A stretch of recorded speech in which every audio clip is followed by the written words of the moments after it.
Hello and welcome to the 61st Annual Lumberjack World Championships in historic the Lumberjack Bowl on the beautiful shores of Lake Hayward in northwestern Wisconsin. The first Lumberjack World Championships was held right here in Hayward, Wisconsin in the year 1960, and it has been held here in the Lumberjack Bowl every year since. The Lumberjack Bowl was once used as a giant holding pond for northern Wisconsin lumber companies, and today still showcases over 100 competitors each year at the Lumberjack World Championships. These athletes compete in events ranging from chopping and sawing to speed climbing, log rolling, boom running, and axe throwing. So get ready for 3 days of fierce competition as lumberjack athletes from across the United States compete in 24 events with cash prizes approaching $70,000 along with the title World Champions. We are here on Championship Saturday. My name is Adrian Flicht, and it is my privilege to be joined by seven-time world champion Meredith Ingebrigtsen. Meredith, what's on tap this evening? We got a lot of great competition coming up tonight. We got two of the best log rolling matches coming up on both the men and women's docks. Going to be some really great action to see. Championship 90-foot climb, also exhilarating. Hot saw to start the night. You know, what more could you want? Loud, fast. Should be some good action, and as the culmination of this is our third day of competition. Athletes have been on the grounds starting Thursday with the qualifying and elimination rounds. The top 12 athletes advanced to yesterday, and today we have the top either 6 or 4, depending on the discipline, competing for a cash prize and a chance to be crowned world champion. Meredith, what responsibilities or excitement does that title carry with it? You have 7 to your name in your young career. What does it mean to walk out of here tonight as a world champion? I think the attitude and confidence that you can carry on for the year going into the next set of competitions, going into 2022 for these competitors, really helps you focus on that training and then making sure that you don't fall off that mark. Coming back in and as the reigning world champion, you know, that's a lot of pressure, and to make sure that you hit that mark is really important to a lot of these athletes. You look at a few of these athletes and they're in these heats, coming back, going for that back-to-back title. So defending the championship. Absolutely. Holding serve, if you will. We have a full complement of athletic endeavors, disciplines we will call them, chopping, sawing, climbing, log rolling, and boom running, that started in the woods, but here they are contested purely for an athletic outcome. These are not lumberjacks or loggers, lumberjills or loggers, wild and fire types necessarily like you see working in the woods. These people are competing purely for an athletic outcome. So a little bit of a history lesson, a little bit of great tradition here, but also fast racing, because the tools are dialed in to go as quickly as possible to get everything done. So we're getting the athletes out on the stage here. A little bit of a twist in terms of the world that we live in right now. Normally this would be an international competition. We would have athletes from 5 different nations, including our neighbors to the north, Canada, New Zealand, and Australia, traditionally the Czech Republic. So it is going to be a good competition nonetheless. If you are out, you are listening from abroad, we miss you. Looking forward to seeing you hopefully in 2022 as we get back to the Lumberjack World Championships as they have been for the last 61 years. Title sponsor of today's event, Zeeley's Tree Service. A special thank you to them for supporting this event. Without the sponsors that we'll be working through for each individual event, such a large competition field and such big titles and purses would not be available to the athletes, which is a big part of, frankly, in addition to tradition, what brings them up here to Hayward, Wisconsin. Do you have any calls, any expected outcomes if you get the chance to predict the future here, Meredith?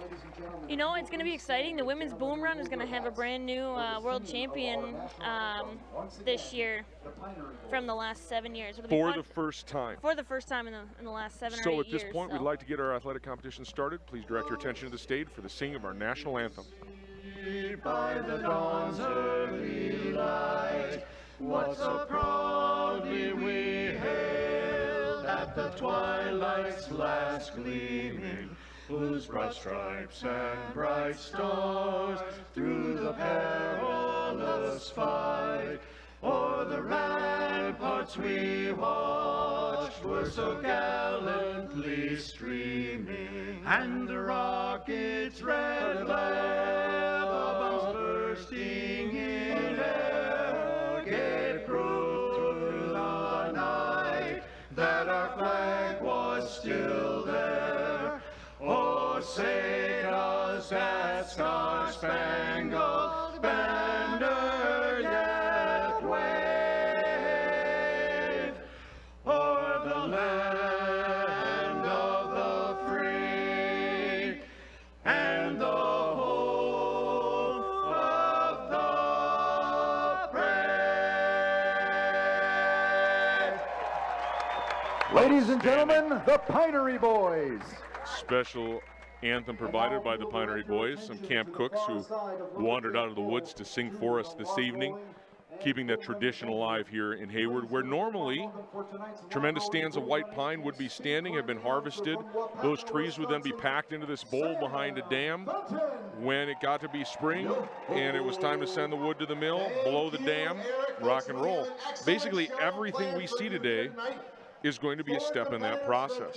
What are we going to see first this evening, Meredith? It looks like we're going to see the hot saw and or the 90-foot climb tonight. Have met here tonight. Sorry, the 60-foot climb. Our next world champion. We've got some Two fast and furious bits of action. We're going to be bouncing back and forth across the bowl. Got a full house tonight on Championship Saturday. More than 12,000 spectators passed through the Lumberjack Bowl on this weekend of Lumberjack World Championships.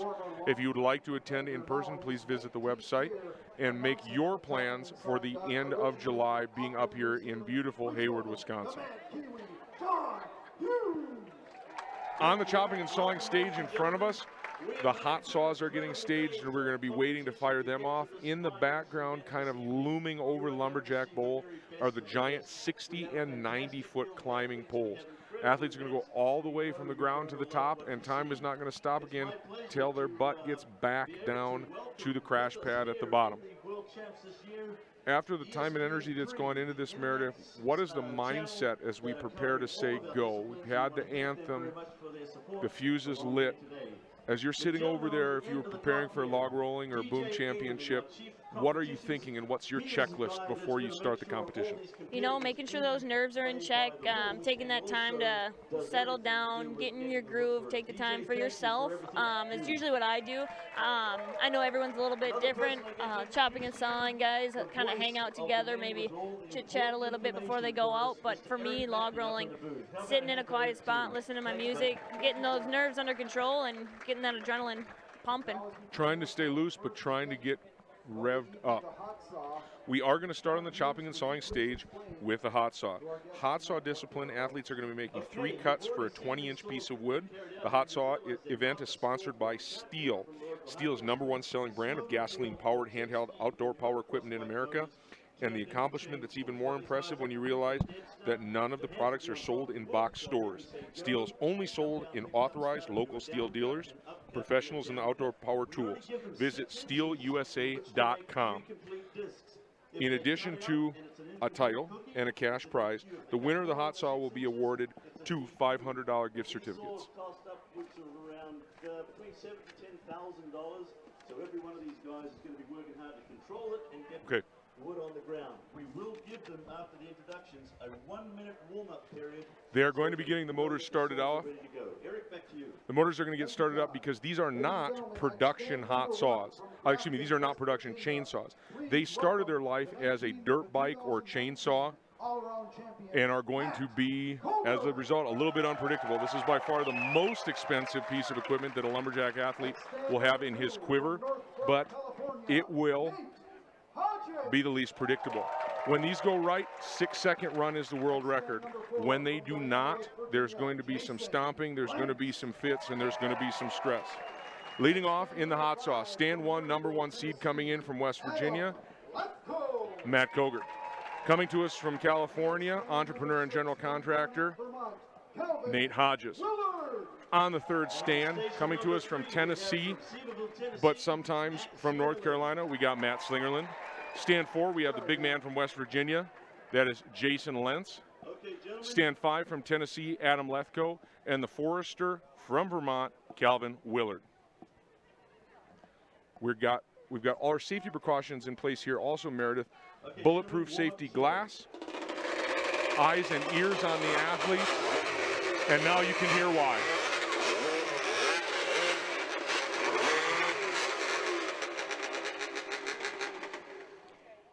Now, folks, You can see those starting cables tied to the deck. Yep, so normally on a working chainsaw, you'd pull the cord, it would retract back into the motor. Here on the hot saws, it's direct drive, there's no clutch, and so the starting cable is wrapped directly around the crank. When it's pulled, you need it to release, otherwise it's going to be pulling around at 10, 12,000 RPMs. It may be an advantage, a disadvantage if you throw it at or towards another competitor. So as a result, each athlete has got to tether his start to the stage so it stays in his competitive area. You notice that there's plywood on the deck. The plywood keeps the oil that's spun from the chain from getting it on the deck and potentially impacting other people's footing. Keep an eye on Jason Lentz, current world record holder on stand 4. Judges and timers ready. Contestants ready. 3, 2, 1, go.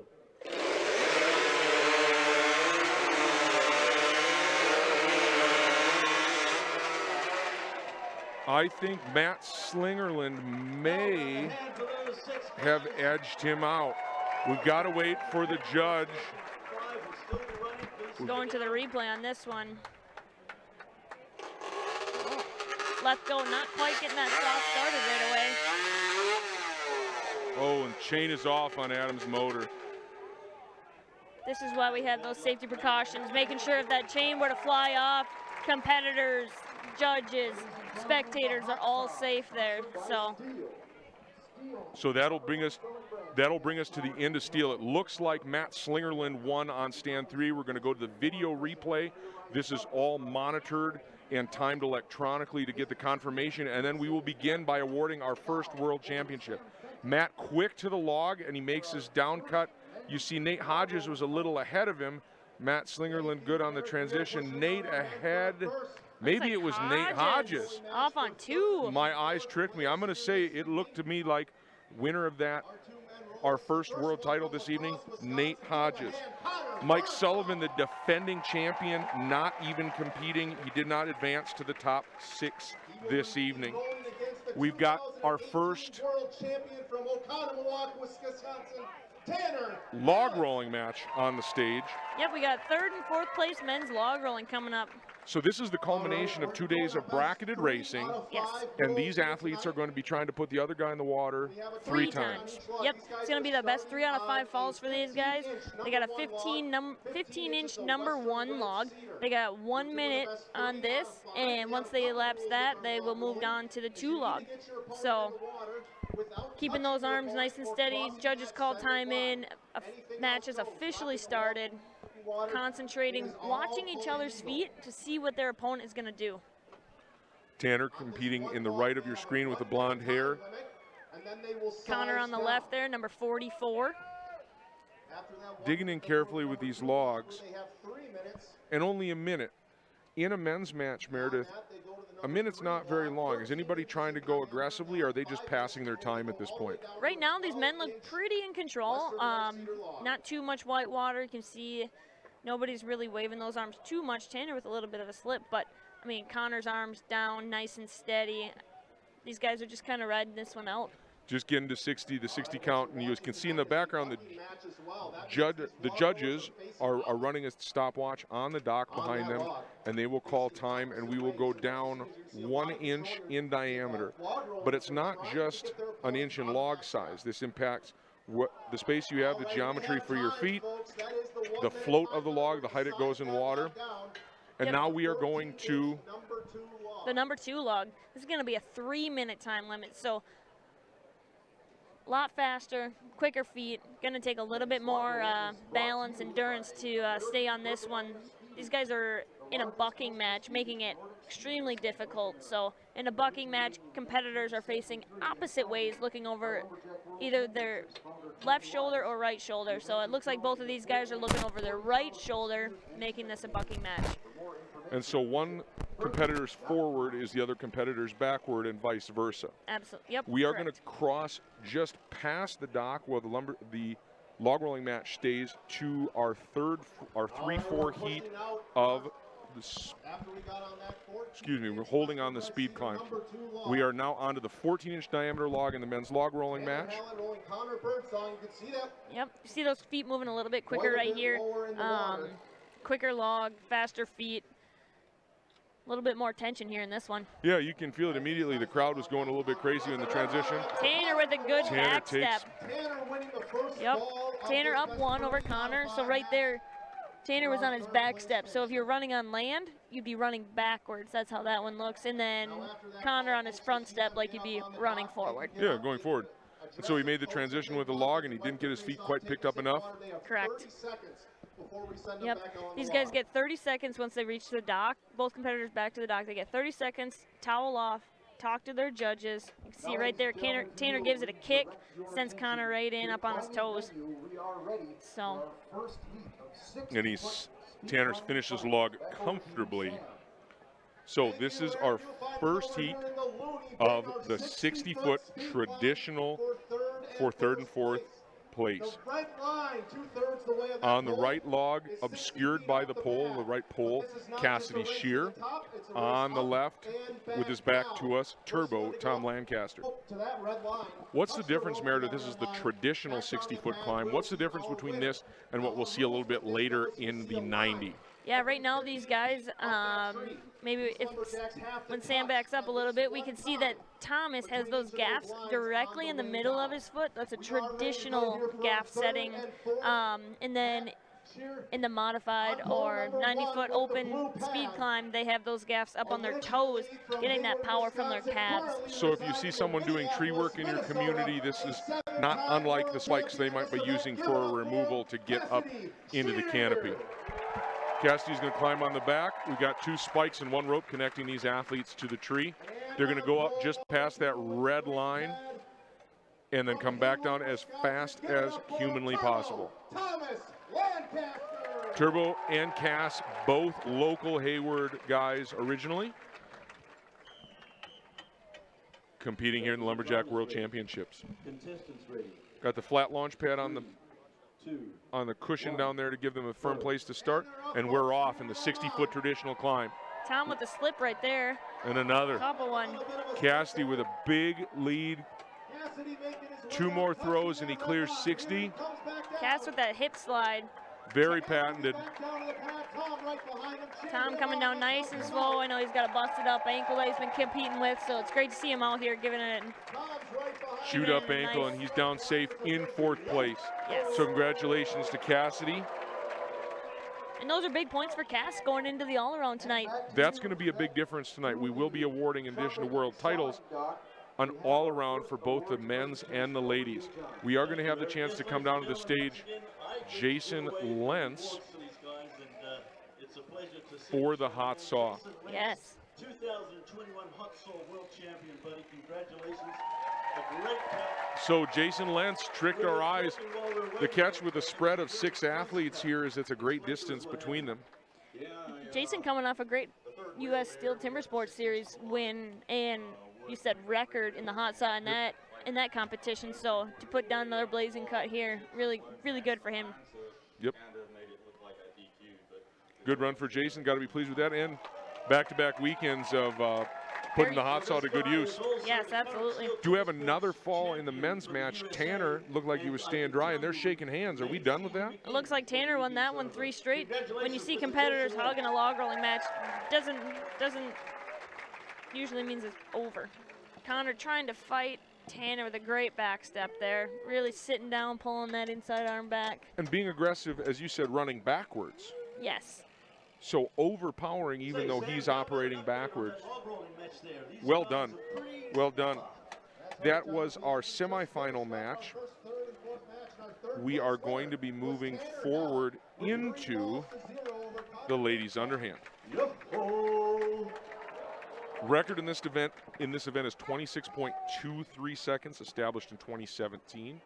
We've got 6 of the best ladies underhand choppers available. With your events there being all the men's right now, you of course have some very talented women log rollers, boom runners as well, and on outside. So they are going to be, they have flattened areas to stand on to be comfortable and safe. They're wearing chainmail in their soft-soled shoes, not their logger boots, but soft-soled shoes to stay comfortable and safe so that they can move freely on the log, dexterously across that log. They're going to chop about halfway through on the front, halfway through on the back, and when the log is severed, when the log is severed, time will stop. On stand 1, we've got Martha King. On stand 2 from Washington, we have Aaron Lavoie. Coming to us from California, Andrea Card. On stand 4, we have Alex Miller. Stand 5, we do have landscape architect Hannah Quigley. And on our last stand from Connecticut, we have Kelly Kerrigan. Aaron and Martha were swing for swing coming into this event. I don't expect any different outcome. It's just going to see who can dig a little bit deeper, really get that axe swinging, and get through it as quickly as possible. Mostly northeast, but two people have snuck in from the west. Kelly Kerrigan down there on 6. Tall contestants, big reach, and you'll see especially on stand 1, Martha King, not a very big athlete, but gets every ounce out of her swing in terms of the presentation of the axe and the snap of using her body like a bow, pattern of drives and chips. Martha had a quick start there, looked good. Yeah, Aaron and her going hit for hit right now. Yep, synchronized chopping. Martha's on the turn, and Aaron still's got, gosh, Aaron's got 6 in the back. Andrea Card, big turn. Kelly Kerrigan is running white with him. Martha is into the short chip already. Martha King is going for the drives. I think she's got one more, and she's off. Well done, Martha King. Defending world champion. Aaron on 2 coming off. Oh, just very close behind. And Andrea 3 right behind her. Alex Miller off on 4. Hannah and Kelly working hard for us.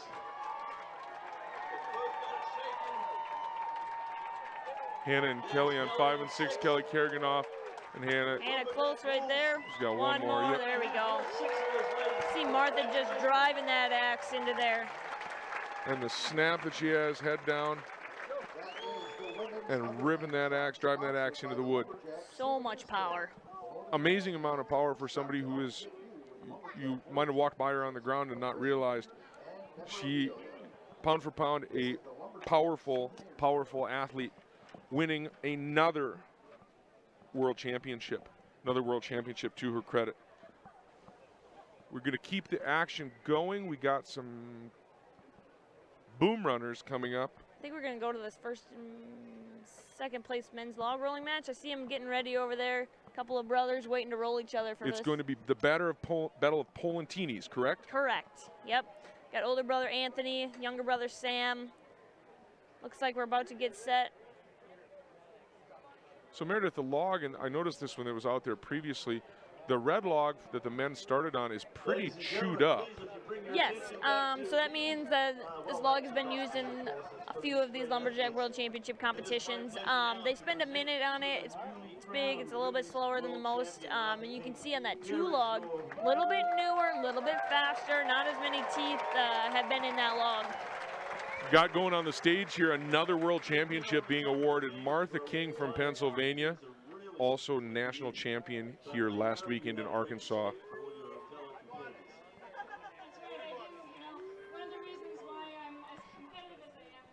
She won this event in 2019 as well. So definitely so. Great to see that big back to back. Congratulations to her for all that she's achieved and for really basically elevating the level of the sport, raising the bar big time. So yeah, without a lot of really stellar competitors, we wouldn't be growing. So. Well, congratulations to you. You are the world champion. Great work for Martha King in the underhand.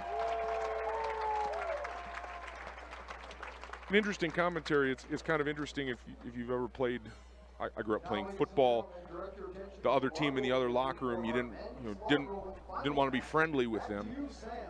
In the lumberjack sports community, a little bit more connection, a little bit more involvement, and Martha giving credit there to, I don't want to say rival, but other competitor who she definitely needed to beat, growing the sport and holding the other people accountable. You know, people are putting the time in, getting prepared. That keeps the sport growing, and that keeps people performing at the top level.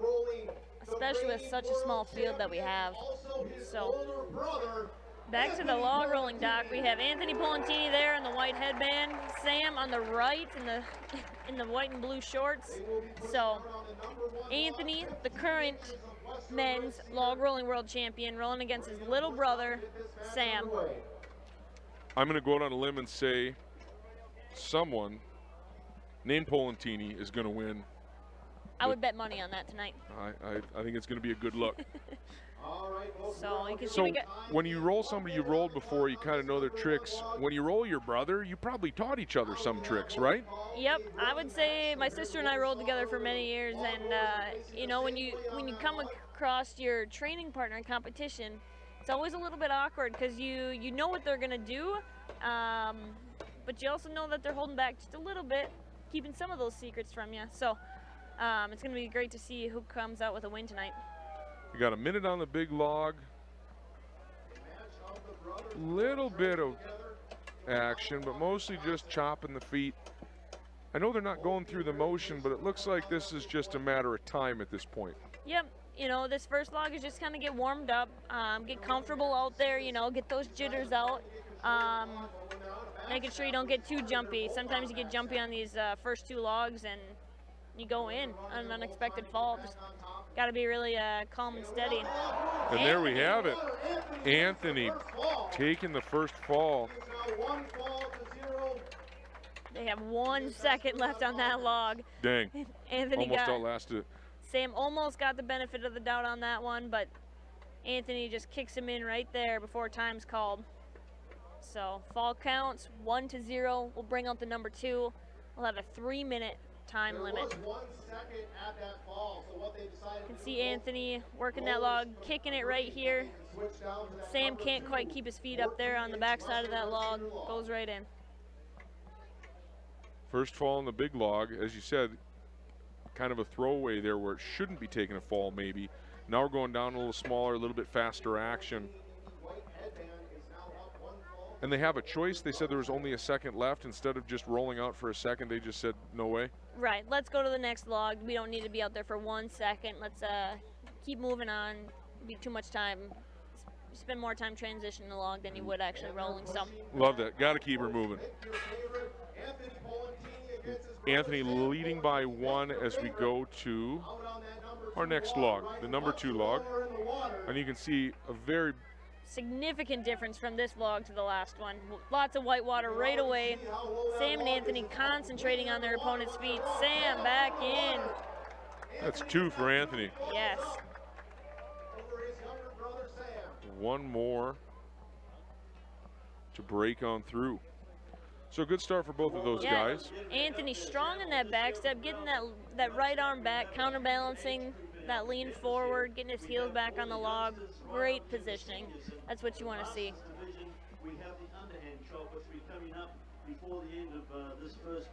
Outstanding work on the start there. Now we're up 2-0 with a championship on the line. Yes, this is for first and second. The winner of this is winner of it all for the men's long rolling bracket. So if you're down 2, do you go down swinging? Is there one you reaching deep in the bag for one more trick? What's the mindset here? You know, I would try and test it out, see if I can't get one, and then maybe push it a little bit. But right now, you got to give it everything you got. You can't back down at all. Each athlete choosing to stay on the same side of the log, and we've got a mess. Congratulations, Anthony Polentini, defending his title as the men's log rolling world champion. Great brotherly love there at the end. Anthony just strong. Sam can't keep those feet moving. You get those big steps. You got to keep them nice and small. Goes down for the third. Good work. So can we say, is this an expected outcome?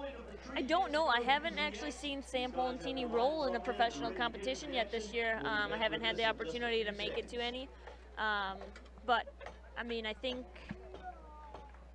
sometimes it's expected, sometimes it's not. So might have been an opportunity to be a little bit closer, but Anthony Gentlemen, the just shown his standing little block brother. is brought to you by What's going on? Lignetics Pellets Manufacturing. Over 30 Yeah. years ago, Can't predict the future there. We are going to get ready to come back to the chopping and sawing dock with a standing block with the men's log rolling title secured by Anthony Polentini. Standing block chop mimics the felling of trees in the woods, and you'll notice we're starting to get some familiar faces. Matt Koger, Jason Lentz, Matt Slingerland, all were running in the hot saw. Turbo Tom has been climbing up on the 60 with Cassidy. And our far stand, our new athlete in this heat, we have Mr. Nathan Waterfield coming to us from Cherry Valley, New York. Nathan, very active contest producer and promoter and big contributor to the sport as a whole. We got 14 inches of wood waiting for them. Athletes have marked out where they intend to chop, but after 3 days, being a little tired and knowing what's at stake, you'll see they've marked those areas, but they don't always hit them there. Sometimes that's nerves, sometimes that's on purpose.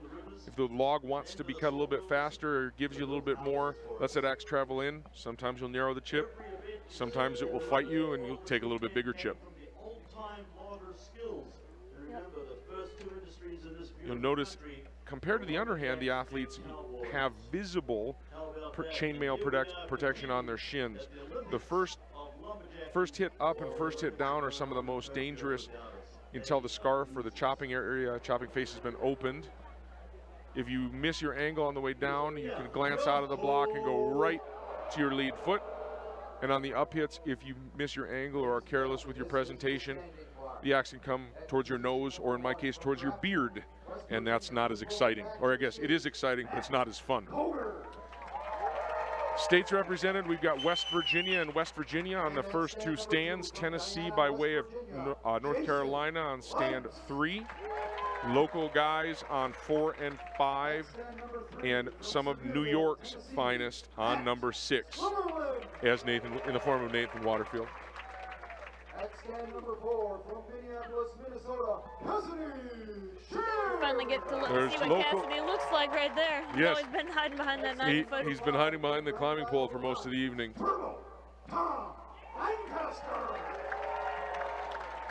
Tom with a smile on his face, a young competitor really making a stand this weekend and in the sport this season. Also different body types, sizes, and styles. Got some long, lean guys. We got some shorter, stockier guys, but they're all going to be swinging that axe as fast and as hard as they can. Waiting for the start cadence. I'm not going to bet against Matt Koger. I don't think that losing last weekend to his childhood friend and his former sawing buddy is something he's going to take lightly. If the wood's there, he's going to put the... They're going swing for swing down here on stands 1 Yep, and 2, turning turning together. at the same time. Little bit of a stick there. Matt's just ahead of Jason there. Got Matt and Sling on 3.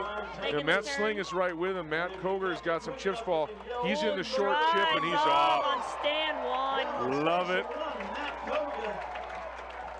Matt Koger, followed by Matt Slingerland and Bucket, it looks like. Jason Lentz close with him. Matt taking big chips out of the backside here. Yeah, if you look at that, what's on the stage, those are basically 2x12s. Snaps it right off. Wow. These logs are cut from the same tree, turned to a common diameter, and randomly assigned. Then each athlete picks their axe to suit them. Matt Koger defending his world championship title. He last won in 19, so good work from him, and has now put together a three-peat, 18, 19, and 21. So great work for Matt. We are going to be able to see on the far dock. Thank you, Eric. I'm happy to be here with our 2021 61st annual men's log rolling champion, his second world championship. Congratulations, Anthony Polentini, folks. Yo-ho! Now, Anthony, we do have to ask, you're out here rolling your brother for a world title. How does that feel? I mean, it's as insane as you can probably imagine. He came into this tournament unranked, and he had a bunch of tough matches, and he got it here. And I know he doesn't want to hear me say this right now. He's probably a little bitter, but I'm really proud of him. I'm sure our parents are proud of him. Everyone's here really proud of you, Sam. There you go. And yeah, I mean, it's such an honor to be here. I remember coming here when I was little and watching people like Jamie, JR, and Darren roll and dominate the sport for years, and I've always dreamed of coming here and doing it myself. So to be here winning world titles, it's an honor. A lot of people to thank. My coach, Dr. John Hallett, for sticking with me all these years and teaching me all that he knows. Training partners, Katie, Ben Rawson, Riley. Yeah, I mean, it's an honor to be here. I wouldn't be there without any of them. And yeah, I hope you guys are enjoying the show. Yo-ho! Thank you, Anthony. Congratulations again.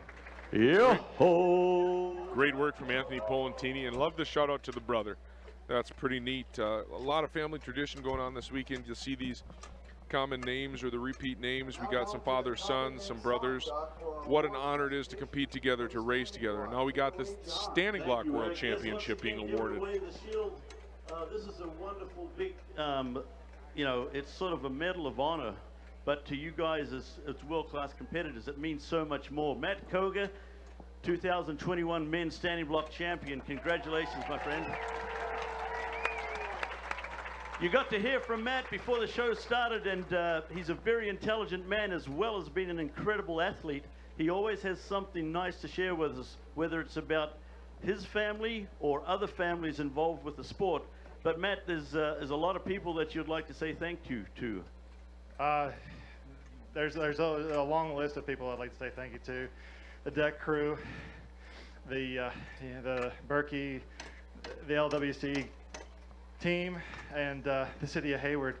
It's just a great pleasure to be here and compete, and just get to experience some of the same things that my family's got the chance to experience here. And no, it's just a great overall experience.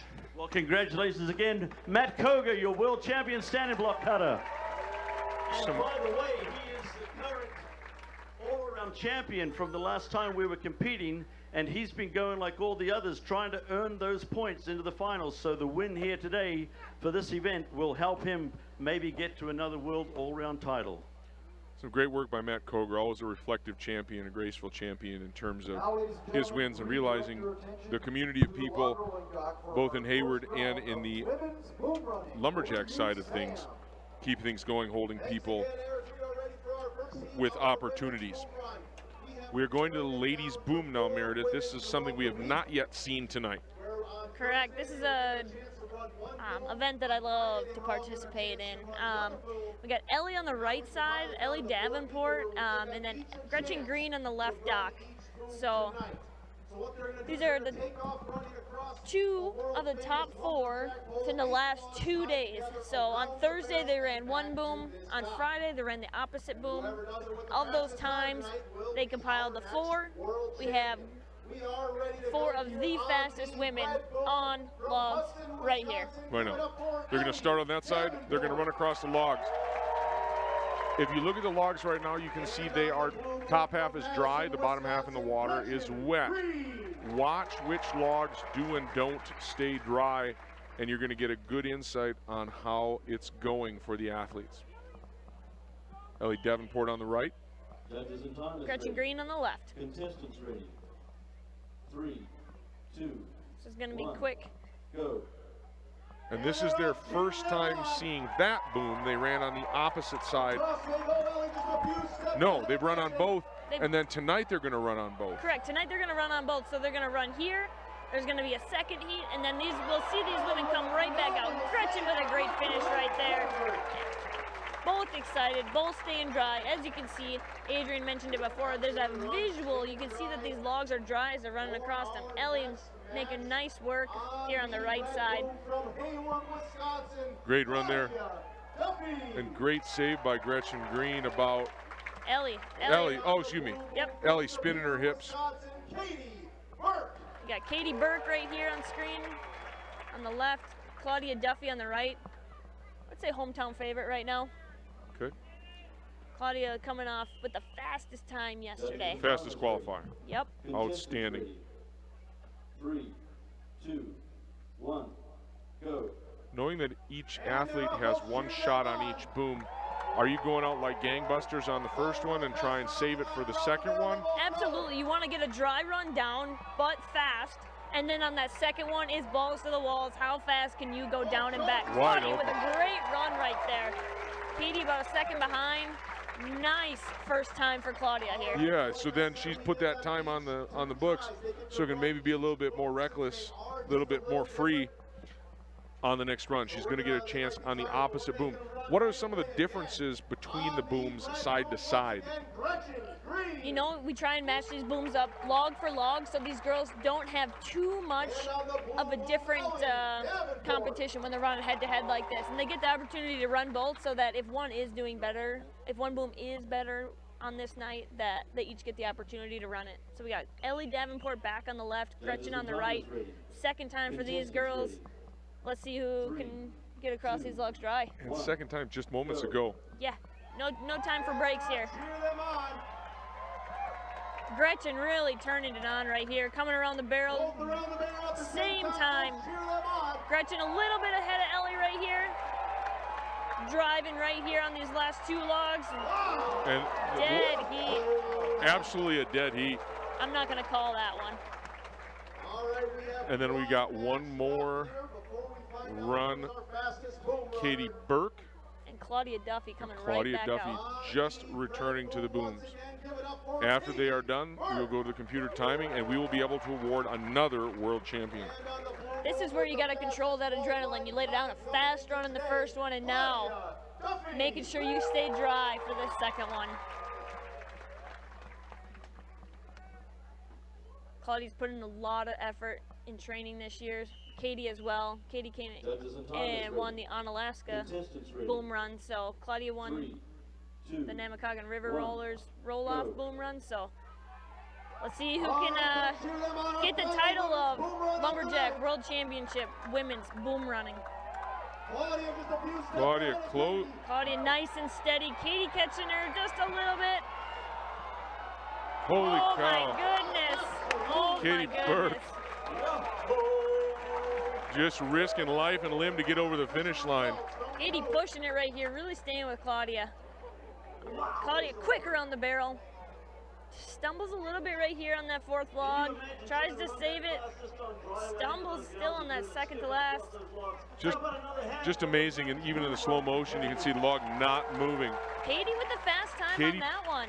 Right, so in that heat, Katie Burke officially 900ths faster, but the champion is determined by overall fastest best run. time regardless of boom. So independent of that heat outcome, if Claudia ran faster in her first heat, so stay tuned to determine our women's boom run world champion.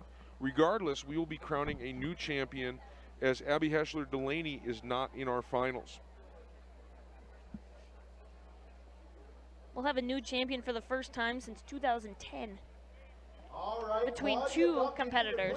So it'll be great to see which one of these new athletes gets crowned world champion. Then we're saying Claudia Duffy being called to the stage. Lumberjack World Champion Boom Runner, Claudia Duffy.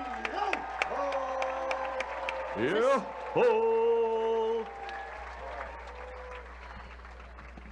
All right, Claudia, thank you for coming out. Just give us a few words on how it feels to win on this stage here tonight in Hayward.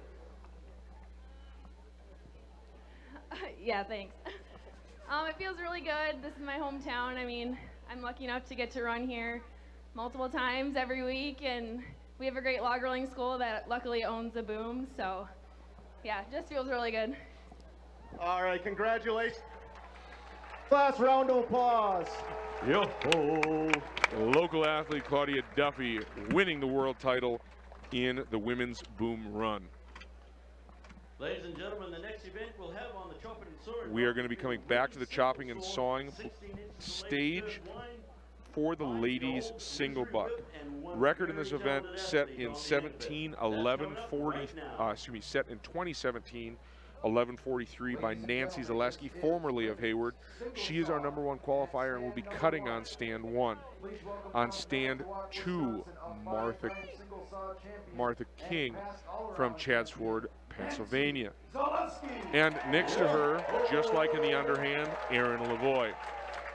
On stand 4, originally first a world champion in 16, Lindsay Down. On stand 5, from just around the corner here in Hayward, Kate Witkowski.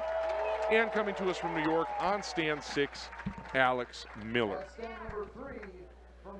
Athletes have a 16-inch diameter piece of wood, a saw of their choosing, and it's a race from the top to the bottom. Martha King, the defending champion in this event. Nancy Zaleski, many-time previous champion. Lindsay last won in 15, Erin Lavoie in 14. So every champion for the last 10 years is currently on the stage with a chance to win again.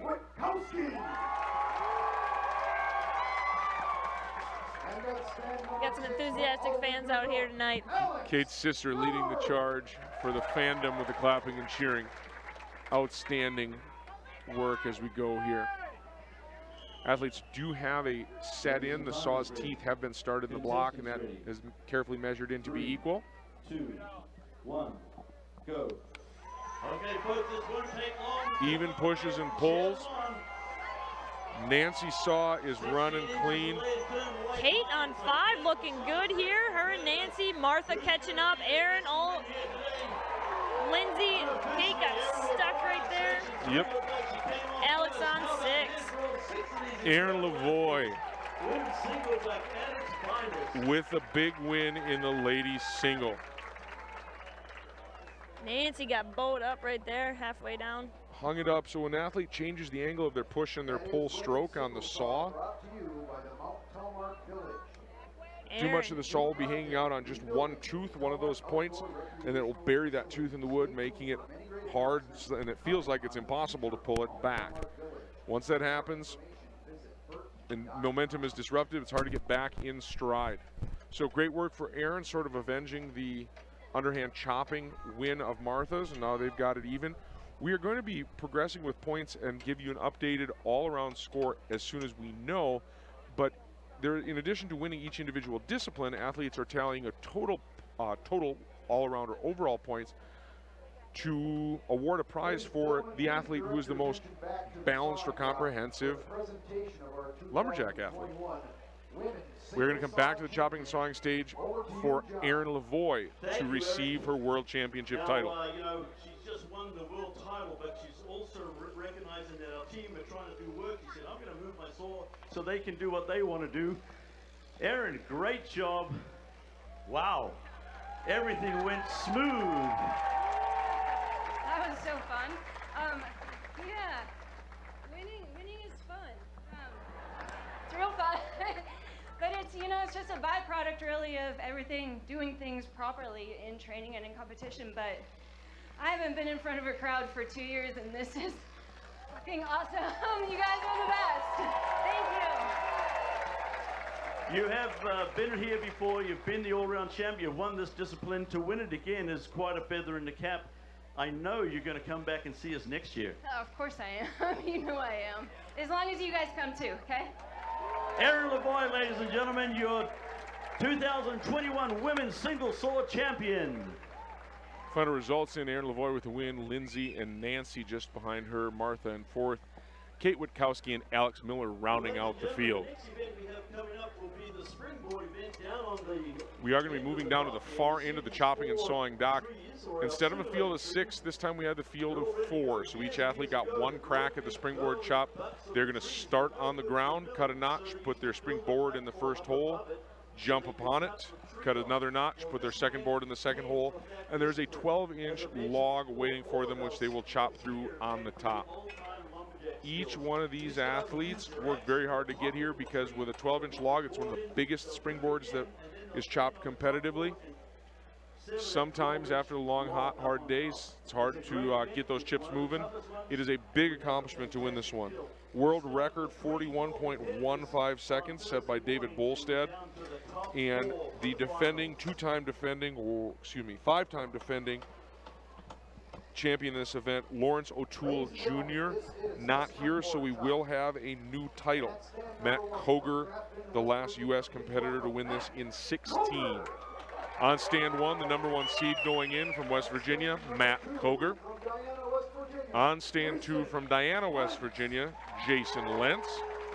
On stand 3, this time not hiding behind the pole, from Hayward, currently residing in Minneapolis, Cassidy Shear.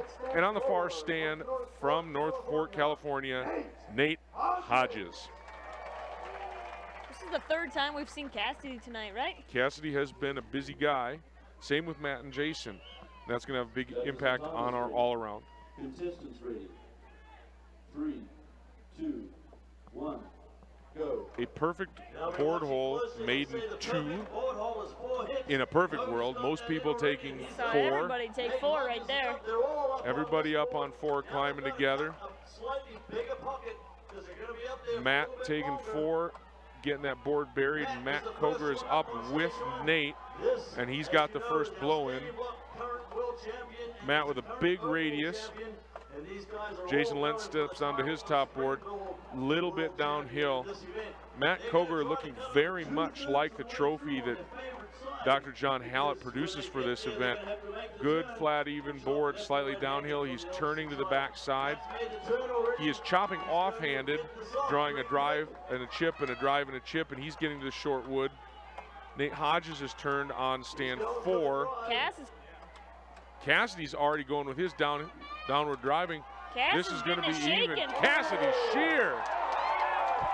Cassidy is pumped right now. Cassidy is not a shy character, showing the emotion of the moment. A big accomplishment for that man. Got to be stoked for the win in the men's springboard chop. Cassidy with that big swing, bringing that action up almost 360 full degrees, just cranks it out of the sky. Looking down. Much enthusiasm right there. He is pumped, and right now he is gassed. And Cassidy still has got more disciplines coming. So great work from Cassidy Shear there in the springboard chop.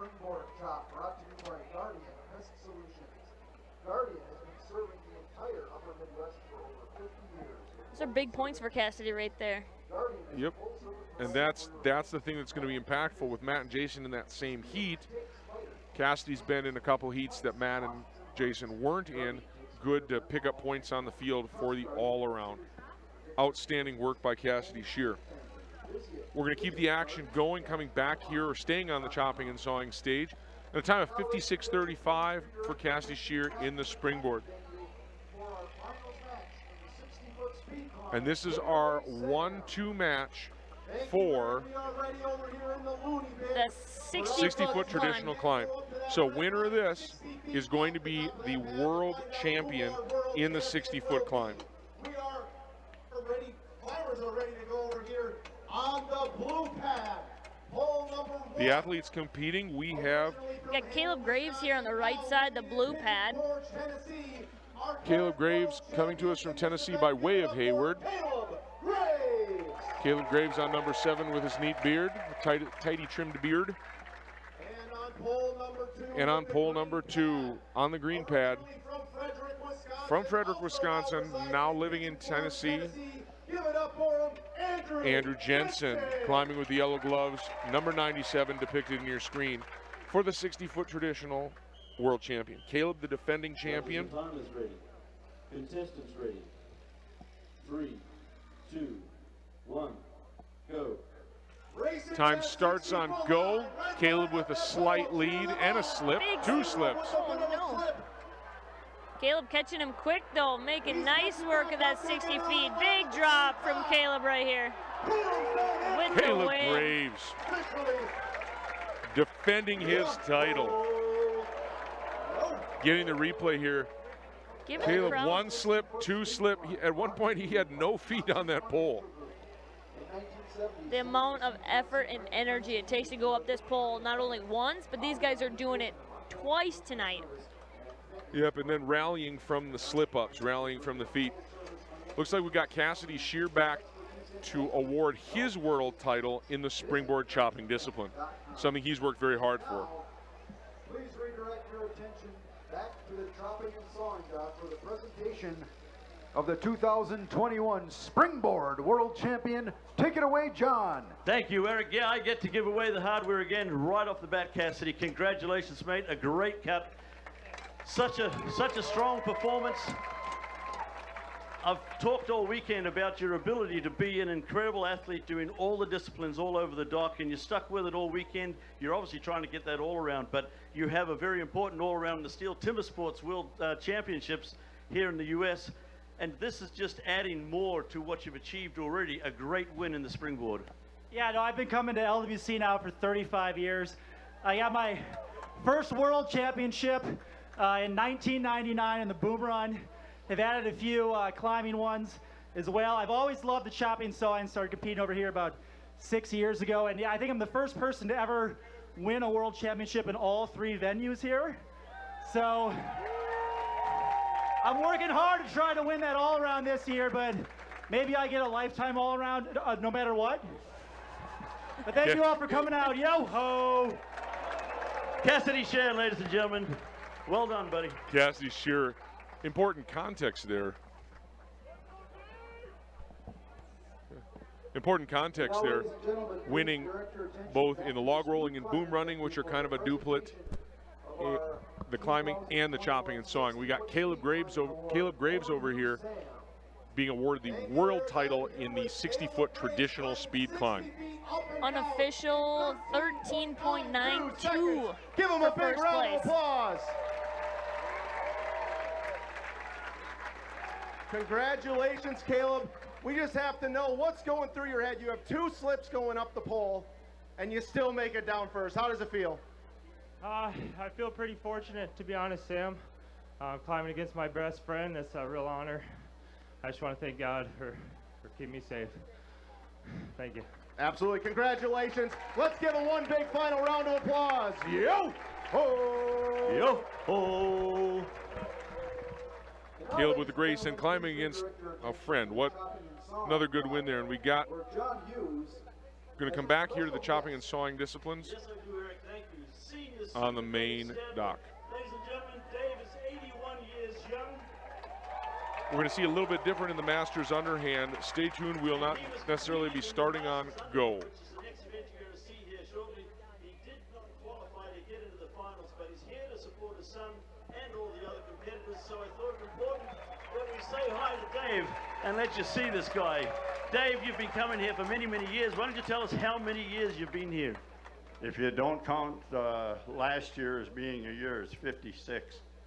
56 years, and I've never missed a year. Well, so that tells me you're probably coming back next year. Absolutely. Ladies and gentlemen, Mr. Super Dave Stadler, Senior Super Dave Stadler.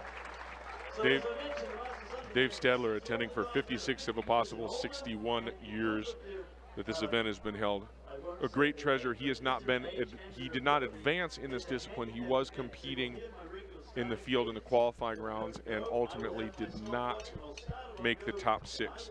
This is going to be a handicapped event, Meredith, so a go will be called, but based on age, performance, skill, resume, there's going to be a staggered start. You'll hear a counting, and each athlete is not going to be able to go until it is their respective time. If they jump the gun, they will be disqualified.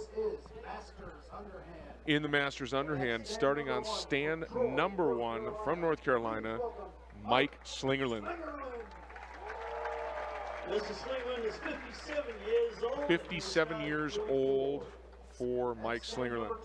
Stand number 2 from Connecticut, Mike Sullivan. Another face that you've seen at this Lumberjack Bowl. Many years, 61 years old, Mike Sullivan. Coming to us from New York, Dave Ingasser. Mr. Ingasser is 50 years young. He just makes it in. Dave is 50, which is just also 44 seconds. barely making the cut to be in Masters, starting at 50 years old. Schuylerville, New York. From New York, Charlie Van Hall. Trying to make these guys younger, but Charles Van Hall is 69, and he will start at 28 seconds back. Charles Van Hall, 69 years old, starting 28 seconds out. Warwick Hallett from Glencoe, originally from New Zealand, 64 years old. 36 seconds back. And that's stand number 6 from Viola. And on stand number 6 from Idaho, Derek Pouchnick grew up in the Lumberjack Bowl, moved west, and is going to be racing in our 6th spot. Even though they start at different times, the goal is to have them all finish together. So whoever is done first is the winner. It's just that they are not starting from a common point. Go. 1. I can see that nobody's starting at No one is starting a go. So this is a little bit awkward. Feel like you're in the library and everybody's got to be kind of quiet, but you know something's about to happen. The first person we'll see start will be Charles Van Hall at 28 seconds in. So some quiet time here. Some athletes, Mike Slingerland isn't even on his block because he has 44 seconds to wait. Charles Van Hall waiting, and he is off at 28. And so now the chopping is going to kind of gradually build to a crescendo. Warwick Hallett off at 36. Derek Pouchnick off at 40. And with 44 seconds, all 6 athletes are off. Warwick on the turn, got good chips. Charles and Derek have made the turn. Mike Sling is, and everybody's on the back of their log. Slingerland making quick work of that block down. And after 44 seconds, Warwick, Charles Van Hall, and Derek off. Dave Ingasser's got some funky surprise in the middle. Great turn by Mike Sullivan. But ultimately, Mike Slingerland winning the Masters underhand. Great work, even severed by the block, looking down the line and giving it the fist pump of excitement. Mike, another guy who doesn't hold back in terms of his emotion and his excitement. That can be kind of infectious in terms of the positive energy putting out to the space. His son Matthew, another top-tier professional competitor, comes over to talk shop with Dad, take his axe and put it away safely. So after the conclusion of the Masters underhand, we've got one more World Championship to award. For first, our axe throwing. Mike Sullivan, who just competed in the men's Masters underhand, successfully won the axe throw discipline. He defended his title there. 61 years old, guy who's been in the sport for 40 years. Present you with this award, the axe throwing world champion. A great competition, lots of competitors. Man, you're one of the very best in the world, and you prove it every time you step up to the target. Well, it's a tough event. I'd like to thank all the sponsors and everybody for coming. And the big thing is we missed last year, and you know, it's getting at the end of my career, and missing one of those last years kind of hurt it a little bit, you know. But I'm glad we got it this year, and hopefully I can make another year next year, and we'll try. Okay, well, how about a hand from Mr. Mike Sullivan, your world champion axe throw competitor. Mike Sullivan, very active as a chainsaw operator, or steward of the woods, kind of a wood tick sort of guy, big hunter, and a guy who has been around, has been making a difference in this sport with his racing and with his contributions in terms of knowledge and skill for many, many years. Good win for him in the axe throw. Another world championship for Mike. Mike, known mostly for his hot saw operation, had a little bit of problem. The humidity yesterday crossed up some of the bigger motors, the bigger Rotex motors. People couldn't get him grooving in, and Mike, normally a fixture of the finals in the hot saw, not running in the hot saw finals today. How often do you see the weather play a factor in that event?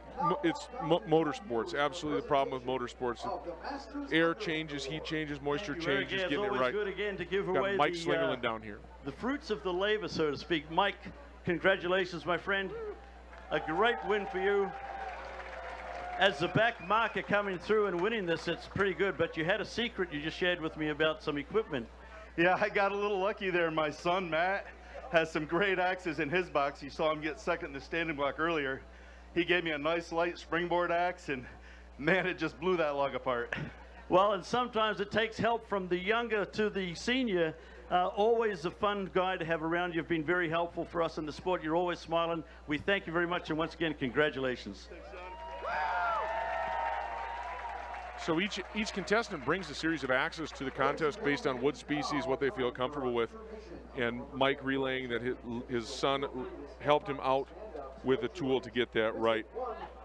So we are going to review the highlights of the first half of semifinal Saturday. Meredith, we got the hot saw, which is what we kicked it off with. World Championship awarded to Jason Lentz. This was our 3-4 log rolling match. Like the first fall, it's Tanner. We got Cass and Thomas climbing those 60-foot poles for third and fourth. Cassidy getting big points towards the all-around, even though he didn't get the win in that discipline. Correct. Finishing third, Thomas with the fourth place on that heat. Back to Tanner Hallett and Connor Birdsong. Tanner taking that match. Martha's win in the underhand. Kind of the big theme, I'd say, for this half has been our champions defending their titles. That's what it's looking like for us. I mean, you see Anthony Polentini, Martha King, Matt Koger, you know. Matt here in the standing against childhood friend, traveling companion, Jason Lentz. Matt off first. The ladies boom run here. Ellie Davenport putting on a fast time, but ultimately not fast enough to beat Claudia Duffy. Local hero. Duffy winning her first world title. Super excited for her as a training partner. It's just so great to see someone from your community win. I know we have smaller little schools throughout these log rolling There's Claudia divisions. and Katie there, yep. Yeah, and so pride for the school. If you can't do it, you can't get the W, knowing that the company that you keep is top notch. Big lesson there. Ladies single here, Martha getting going on the single. Nancy had a saw that was running, but it was ultimately Aaron Lavoie on stand 3. And Cassidy Shear completing a lifetime trifecta here, winning a world titles in the climb, the boom, and his first here on the chopping and sawing stage. It's a 60-foot first and second place. Caleb with 2 big flips early on, tags that line first before Andrew makes that fall. And then in the Masters underhand, our most recent world title awarded to Mike Slingerland. Said he used a borrowed axe that was a little bit smaller in terms of weight and size, and it was the right tool for the job after a 44-second head start to the rest of the field. So that will conclude the first half of finals Saturday. We still have a second half of action. We're going to mix up the script a little bit and continue to award some more world championships.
Hello and welcome back to the 61st Annual Lumberjack World Championships here in Hayward, Wisconsin. You're getting a beautiful look at the Lumberjack Bowl that is packed full on Championship Saturday. A field of 24 athletes in each of 24 disciplines has been cut down to the top 6, and we are awarding world titles.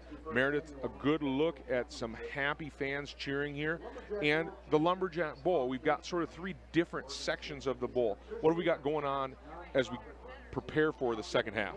You know, it looks like we got some men's single buck coming up. We got the 90-foot climb. We have some men's boom running, women's log rolling, and some women's Jack and Jill double buck.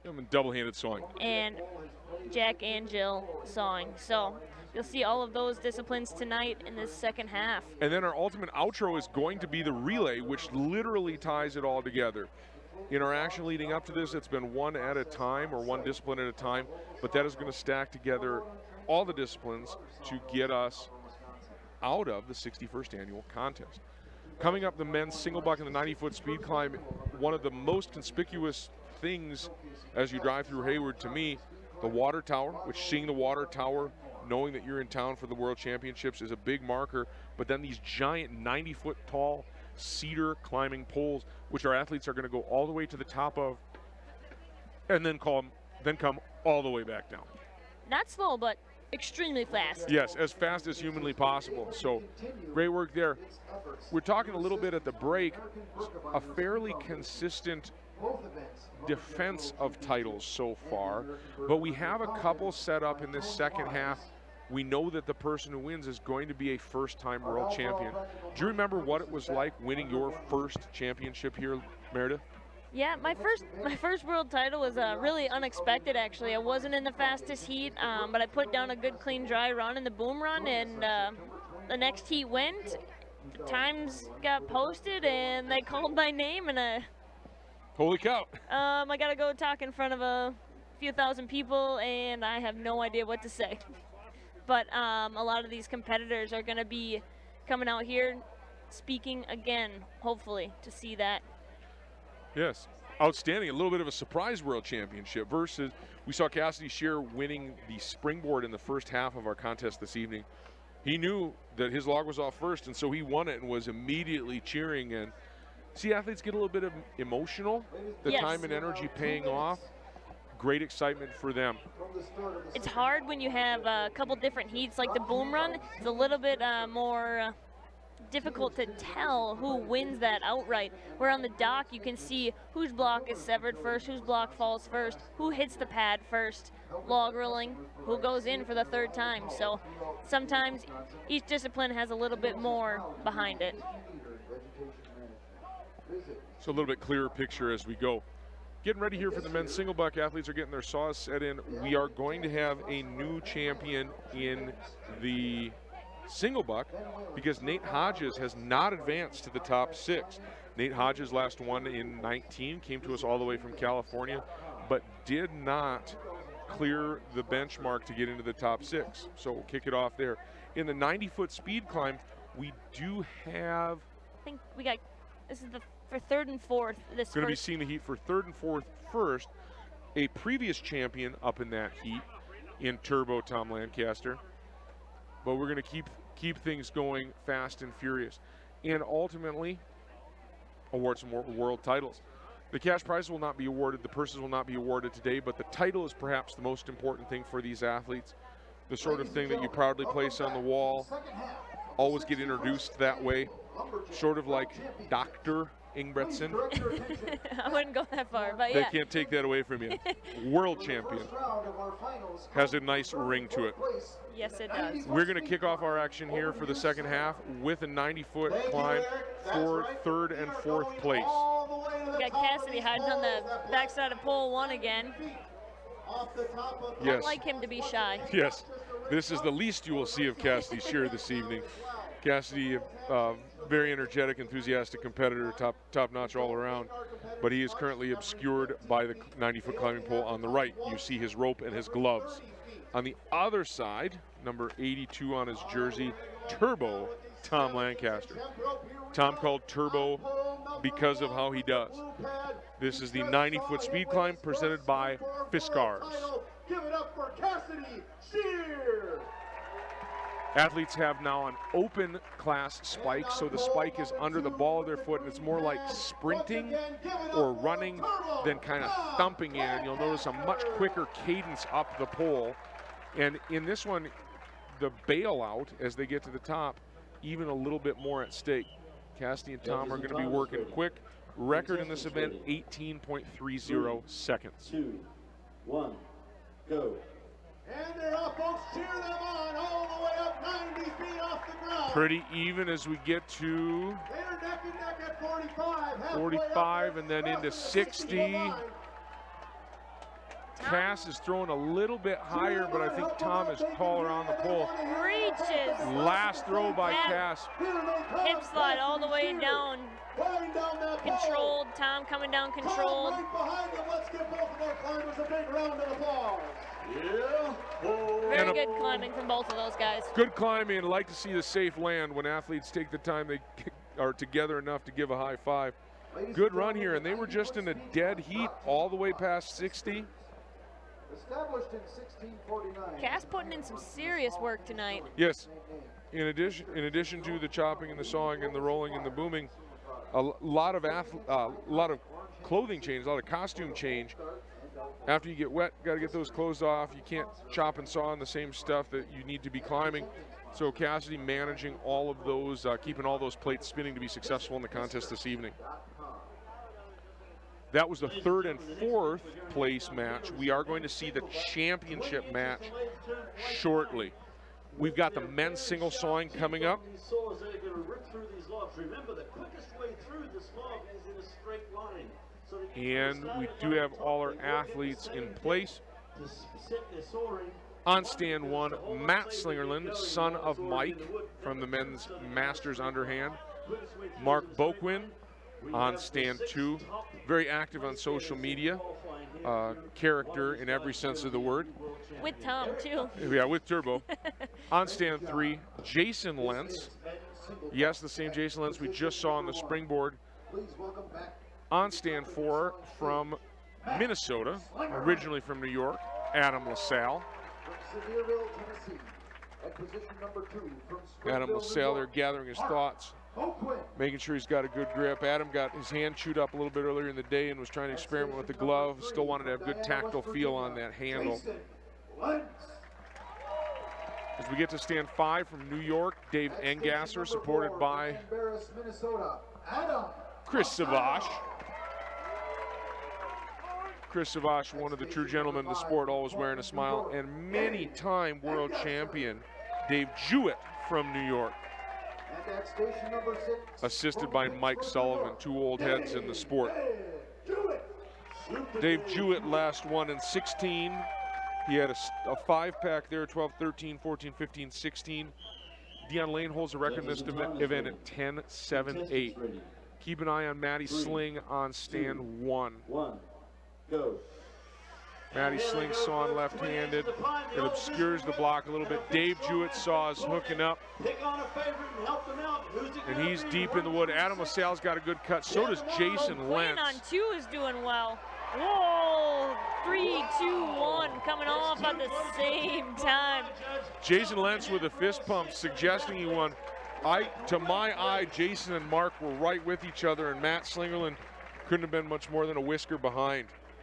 Some great work by those guys. 20 inches of sawing wood, straight through from the top, as fast from top to bottom. Let's see what we got here. Pretty even. It looks like Matt's sawing a little flatter, so it looks like he's more through the wood. Mark's got a steeper angle into the short wood. It's a little hung up there on the bottom. That was, yep, Mark got Matty. Now the wonder is Mark versus Jason's finish. A great run there. The men's single saw presented by Hidden Bay Graphics. We are going to go to the video. Jason Lentz is already telling people that he has won, which is interesting because Mark was behind him, and there is no way.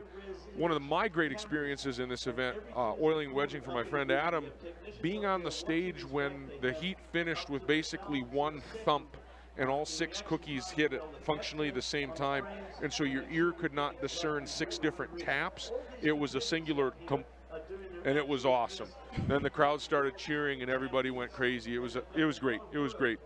So much energy in the space, so much enthusiasm for the sport, and a great tradition of this event, the Lumberjack World Championships. Starting to see some unofficial times here up on the video board. So unofficially, Jason Lentz 500ths ahead. They're giving us a shot by shot. And of course, then we spend the summer together and you don't see him. Well, last year, of course, it was a whole lot longer. So Thursday morning was a great welcome. Yeah, for a lot of just barely. We're talking about maybe a sawtooth. Jason's cookie, you can see, starts falling. Okay, folks, if you look at the big screen down here, you can just before the filming of the finish. And if you can pick it, yes. Wow. How about that? Amazing. Tells you the level of competition and the tightness of this field, having to go to video timing frame by frame, 100 frames a second. Close there. Yep, they'll do a replay to make sure. You can see Jason Saw coming through just before. Got to make sure those times are official, get everything buttoned down. Yep, 500ths. 500ths of a second. We are going to be awarding the championship world title for the men's single buck sawing discipline. One of the favorite parts of my job. First, I'm going to give you that huge piece of metal, my friend. Then I'm going to shake your hand. Congratulations, Jason Lentz. You won another world title, buddy. Yeah, it's great. I really appreciate it, John. This is a real honor to win this. Hang on a second. Come over here. My father, my grandfather also won this event here.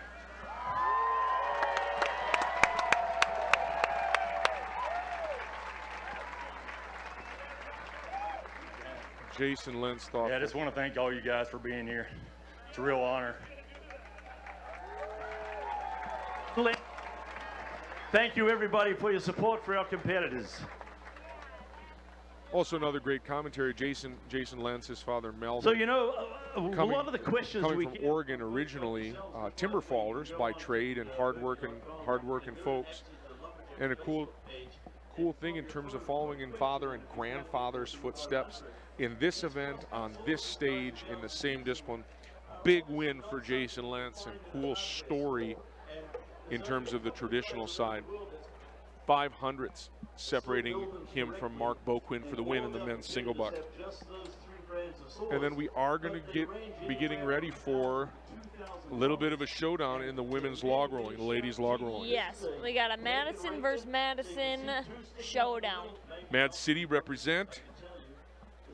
So we got Gretchen Green. We'll have Gretchen Green and Shauna Verstegen rolling for 3rd and 4th tonight. They put in some work this morning on the back brackets after losing yesterday in the semifinals.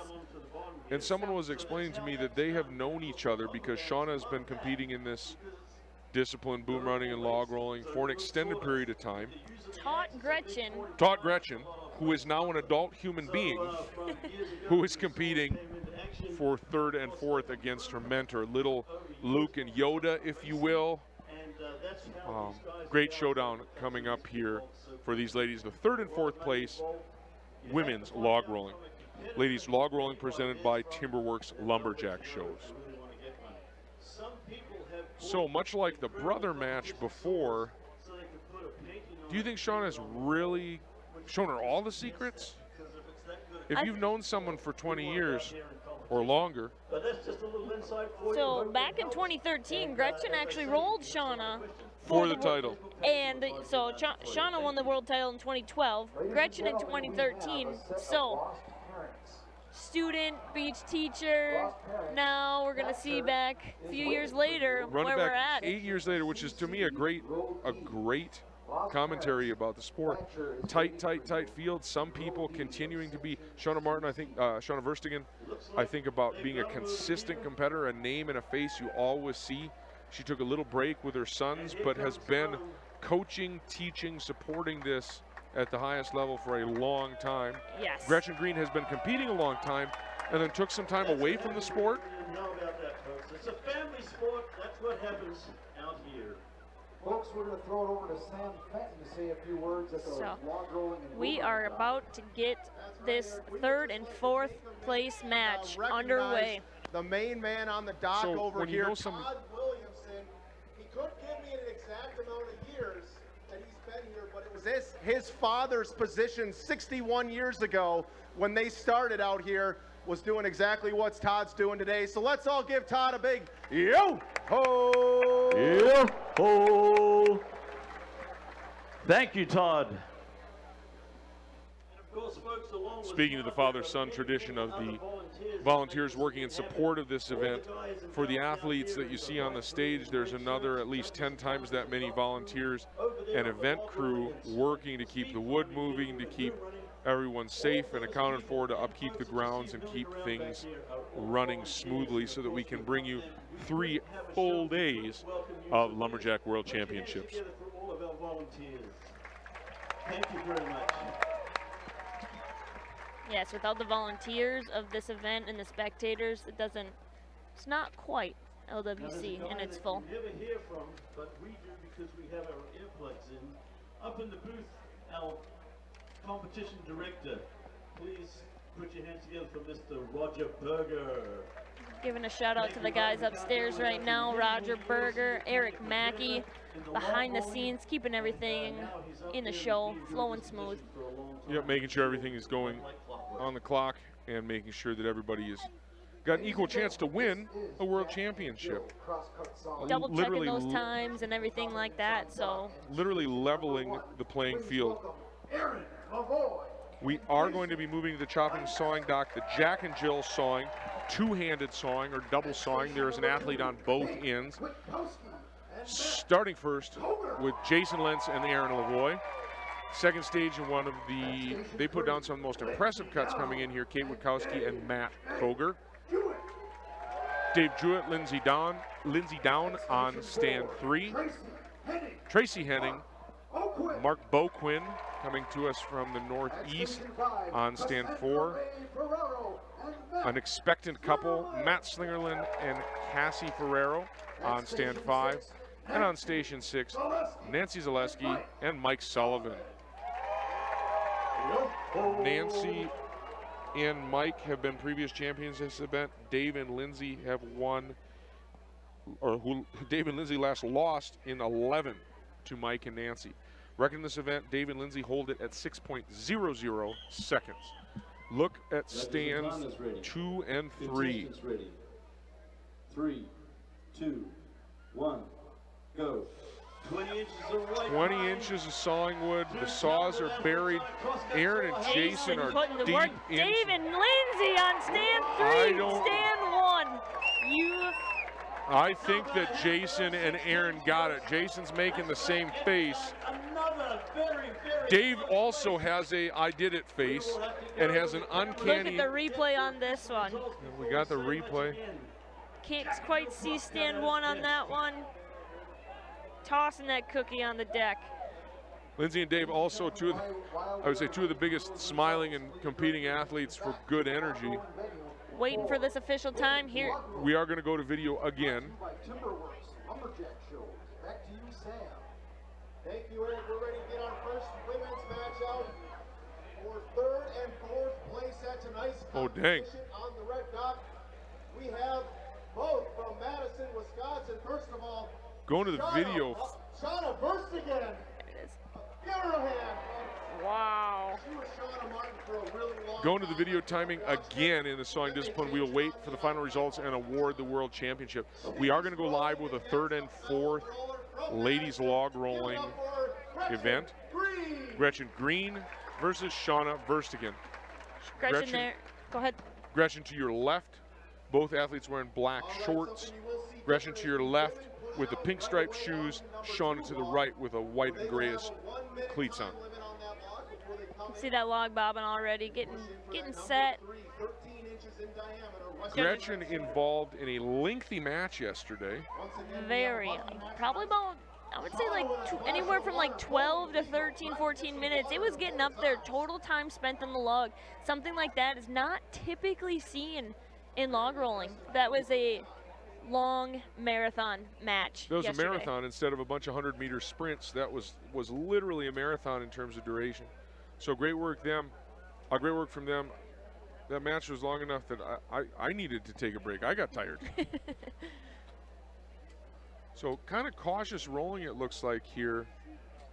Yep, the first minute on this number 2 log is it's a little slow, a little steady, making sure you don't make any try not to get too jumpy. Coming out of the gate too hot can not always be an advantage. So nice and steady, feeling each other out. This is gonna look like another long match. These two have rolled each other hours and hours in training, and so. Can you explain what the training looks like? You just can't see. There are some logs at the other end of the bowl where people have been getting warmed up on, but if you go to train and roll with somebody, would you spend an hour together and you're trying to kind of rally, give somebody else the chance to push and lean on you? So yeah, typically in a training session, you kind of try to get at least 2 or 3 people with you, and just try to. We're gonna go back down to the Jack and Jill champions really quick. Yeah, just trying to give the back. Another piece of trophy to take home. Congratulations. You know, guys, we've got to speak with you already, but there's something about doing things in a team that really gets a little more out of you. Oh my gosh, yeah, you have your partner there, and it's really fun. You're in it together. Jason and I have been pretty good partners for a couple of years now, and we have a lot of like small town first places, but a lot of big competition second places. So this one was one that we were super excited to finally win, and we've been chasing Lindsay and Dave for quite a while. So this is, I'm really happy right now. This is awesome. Yeah, it's just great to come full circle pulling with Aaron. I think we've been pulling for 5 or 6 years here, and finishing second about every year is getting kind of tiring. So it's really great to win. Thank you, guys. Thank you, Jason here. And ladies and gentlemen, one of the other things that happens along with the sponsors that we have for our event. We go back to our women's 3rd and 4th log rolling match here. Sean on the right still, Gretchen on the left. So great log rolling on the number 3 log. 3 minutes for this log. Probably going to see these women stay dry for 3 minutes. We're going to move on to the 4 pretty quickly here. I'm going to say there's not going to be a fall in this 3 log. Just biding their time now. Yes. So.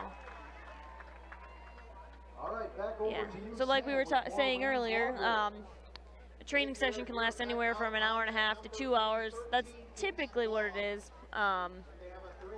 Going back and forth, going hard, getting really good rolling in for a good half hour, and then rolling while you're tired is key to success. I mean. And so you'd actively train that. You would.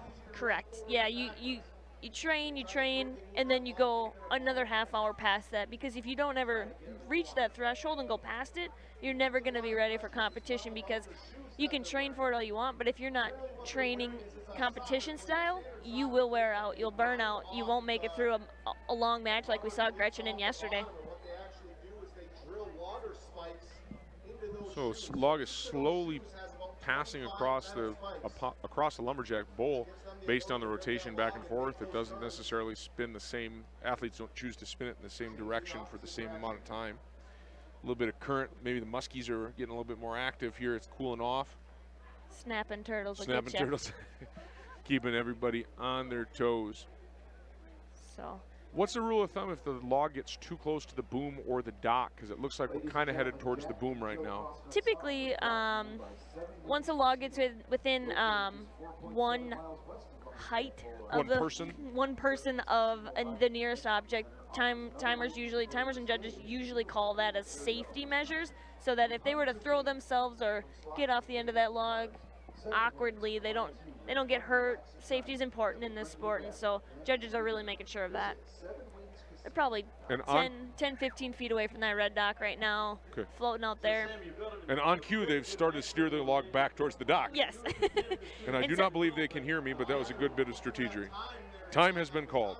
So 3 minutes there. Number 3 log, we're gonna swap it out. See, I was almost correct. They did jump in, but we didn't see any falls on that log, so we will go straight to that number 4. Do athletes ever have the option to just bypass right to the 4? They do. If they both agree, they can skip to the log that they both agree on. So if Shauna says, Gretchen, you want to start on the 4? And she says, sure, they can go ahead and do that and get right down to the nitty gritty. Then it's just time to dance. So they're reconfiguring their shoes. Time was called, and now it's time. They are on the finest stage. An amazing difference in the log, just barely floating. Or barely floating out of the water, I should say. I'm going to say we're going to see a lot faster feet right now, a little bit more white water than we're used to on that 3 log. You can see him already moving faster here. Shauna digging that heel in, getting aggressive. Gretchen, say Shauna's more in control right now, really digging that heel in. Gretchen trying to run Shauna right there, but just kind of letting it go, not trying to battle that one too hard. Shauna, great backstepping right there. And the log's moving. Looks like Shauna's in the water. Gretchen Green. Incredible. You could see Gretchen going. She gave it a little stub with her inside heel, caught Shauna shoulders back, into the water they go. Right there, Gretchen gets that inside heel back. Shauna goes straight in. So Gretchen Green will take 1-0 lead. We are going to come back to the chopping and sawing stage. Brought to you by Enbridge Energy. At station number 1, please welcome to the Those women will push back out and continue their match while we go to the Masters double buck.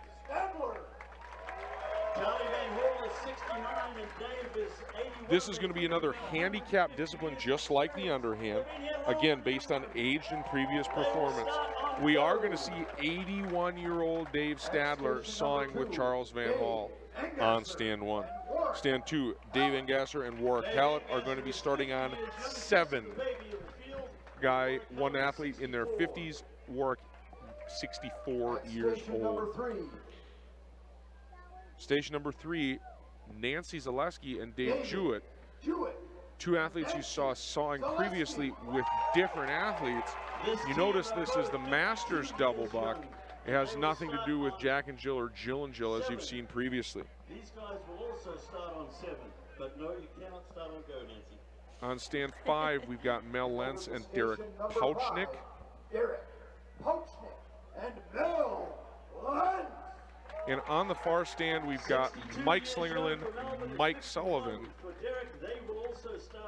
2 athletes that you saw actually competing with other members of the same field in different disciplines. Trying to fill up their dance card on this busy weekend.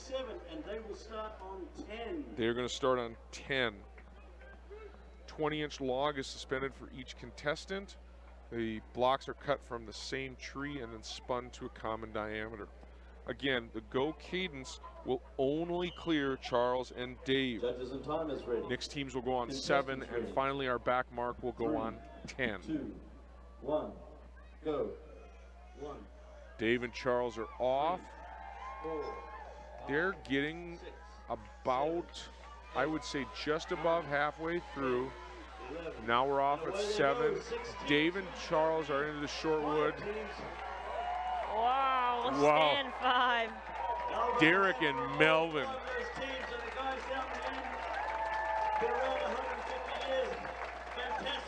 Outstanding run in the Masters double buck for that crew.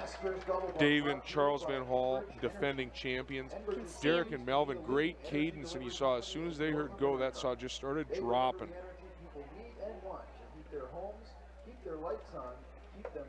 Great work there. Got to be pleased with that, and also a great way to keep the sport going when these guys, for a number of years, Melvin would compete in Masters and then would come out and kick all of our butts in the underhand in the Open.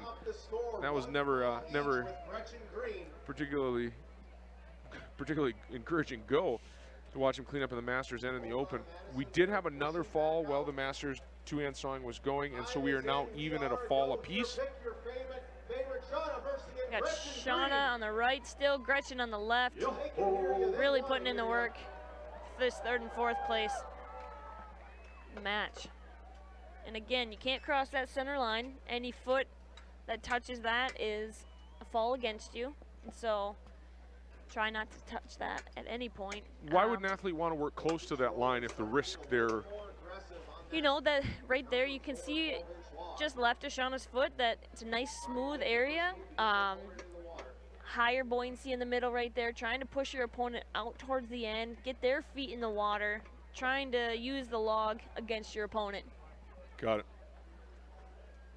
So an area where your shoes will get good bite, and then in terms of the physics of it, the rotation of the solid body, that if you're closer to the center, that should hopefully give it less of a twist. Yeah, great back and forth right here between these ladies. You can see when Shauna goes out, her feet kind of go underwater a little bit, so she tries to stay in tight. Stay closer.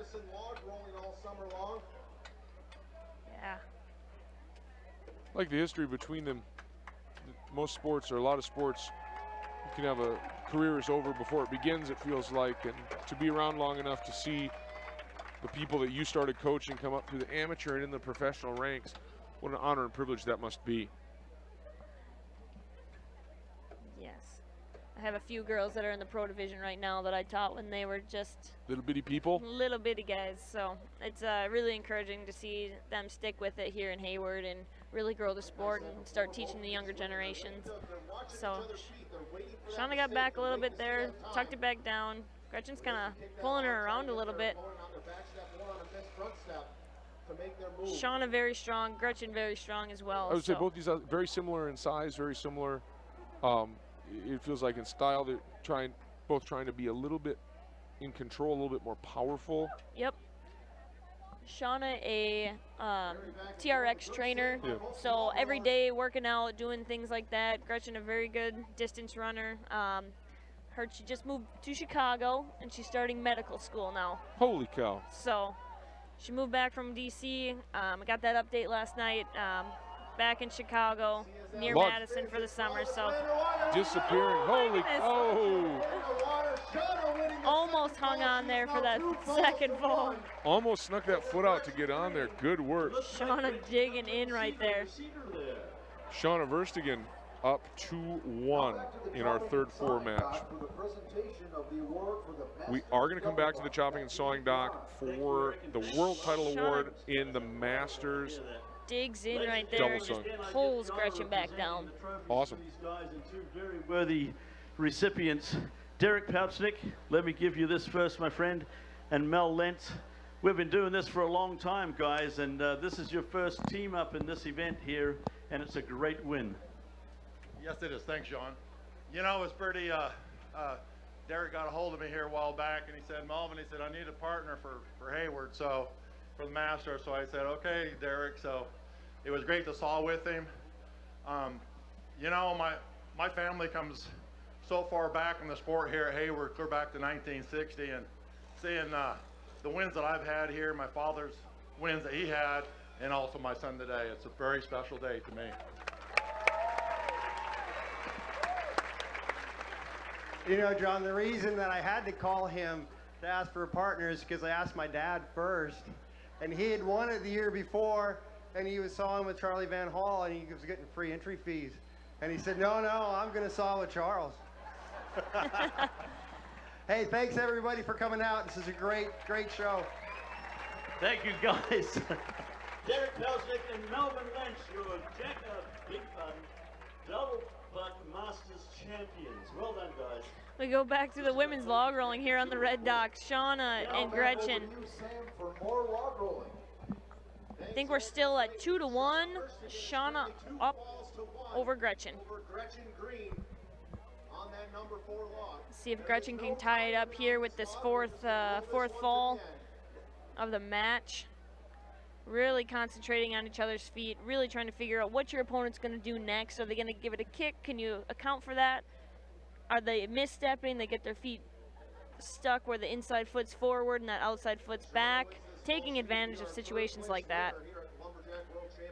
And as you said, in the training mode, getting fatigued, making those little mistakes, just have a step. Wow. That Shauna puts us even at 2. 2 apiece. This is Deuce is wild here. What happened there, Meredith? I gotta go back to the replay on that one. This looks like Shauna slips on the front side of that log. She got caught right there. You can see how that inside foot went forward, lost where she was on that log, and just slipped when she went for that kick. Try to grab and spin it, but it's just no Yeah. room at the end. Sometimes you get too far forward and on top of that log where that kick kind of goes just into the water and you got no traction on that log. So these girls are pushing back out for fall number 5. Right back in, and this is it. This is it. Winner. Winner's 3. I was to say Person who's in the water is 4, and we still are waiting on number 2. Correct. So All right, we are pushing back out for our looking for the 5th and final fall here. Time is in and we are underway. 2 falls each. Pick your favorite, cheer them on, folks. So you see we got 2 event people on the little dock and then 1 on the main dock with a timer and the card, watching the feet. Yes. 2 judges on the red dock and 1 in the paddle boat, getting both views. Sometimes those falls can be difficult to catch depending on how these athletes fall. And if they fall away from the dock, hard to see on the backside of that log sometimes. Absolutely. So got to get someone in the water, floating around, getting all sides of the match.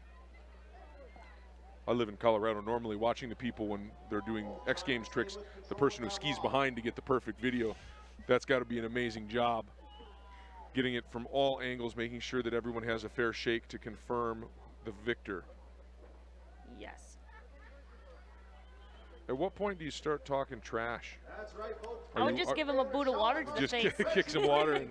There is nothing illegal about a good boot of water to the face. So trying to blind your opponent with that. Haven't seen Distract them. any splashing tonight I'm in not the finals matches.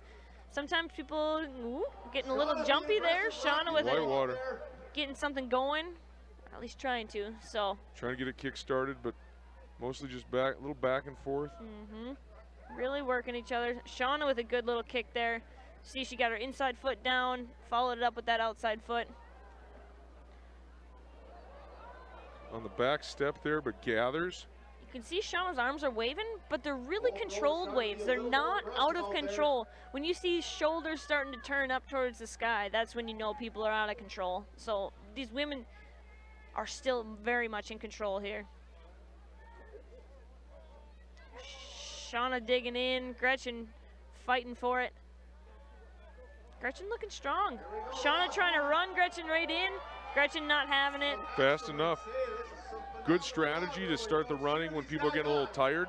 Gretchen got a little bit far on that backside. Shauna trying to hang on in the back step. Gretchen goes down. Shauna Verstegen. Great match for 3rd and 4th right there. Go back to the replay a little bit. See Shauna pulls her hard on her back step and Gretchen just can't keep up with that. You know, sometimes that's what you practice, kind of tossing your teammates around in practice and realizing that's how you can get them sometimes. Yeah, great work there. That was Yoda taking Luke for a swim. The force was strong. Thank you, John. We are going to come back to the chopping and sawing stage for more two-handed sawing. This is men's double sawing. We have 2 athletes on the saw, 20 inches of wood suspended. The record for this blows my mind. In 2005, Jason Wynyard and Dion Lane cut it off in 4.77 seconds. Yeah. We're not missing a number 1. We're not missing a 1 in front of that, are we? It still blows my mind. I did not get to see that live, but some of the videos that circulate, it's just some amazing work. Matt Koger and Jason Lentz won the last 3 of these, not sawing together. Matt Koger sawing on stand 1 with Matt Slingerland. Jason Lentz on stand 2 with Mark Boquin. Dave Jewett and Ben Marshall on stand 3. Mike Sullivan and Mike Slingerland on 4. On stand 5. Jesse Cutting and Nathan Waterfield. We have Nathan Waterfield and Jesse Cutting, and on contestants ready. Excuse me. Sorry. Jesse and Nathan on 6. 5 is Billy Cornelius and Brad Jones. And stand 2. Wow. Jason Lentz is on a tear. Outstanding run. Mel giving both of these guys a high five right now. Gentlemen, how about another hand for these guys? Great work, Mel Lentz cheering. Watch stand 2 just put the noodles on the ground. Cookie. Wow. Outstanding work there. And Jason Lentz, single, Jack and Jill, double buck. And men's double. Taking home clean run in the sawing events, just cleaning up. Outstanding work there. Billy Cornelius and Brad Jones were on 5. Jesse and Bucket on stand 6 in that one. Looks like, though, a clear win for Jason Lentz and Mark Boquin. And going down with the opportunity to shake the hands of their former partners. A little bit sweet in the reunion.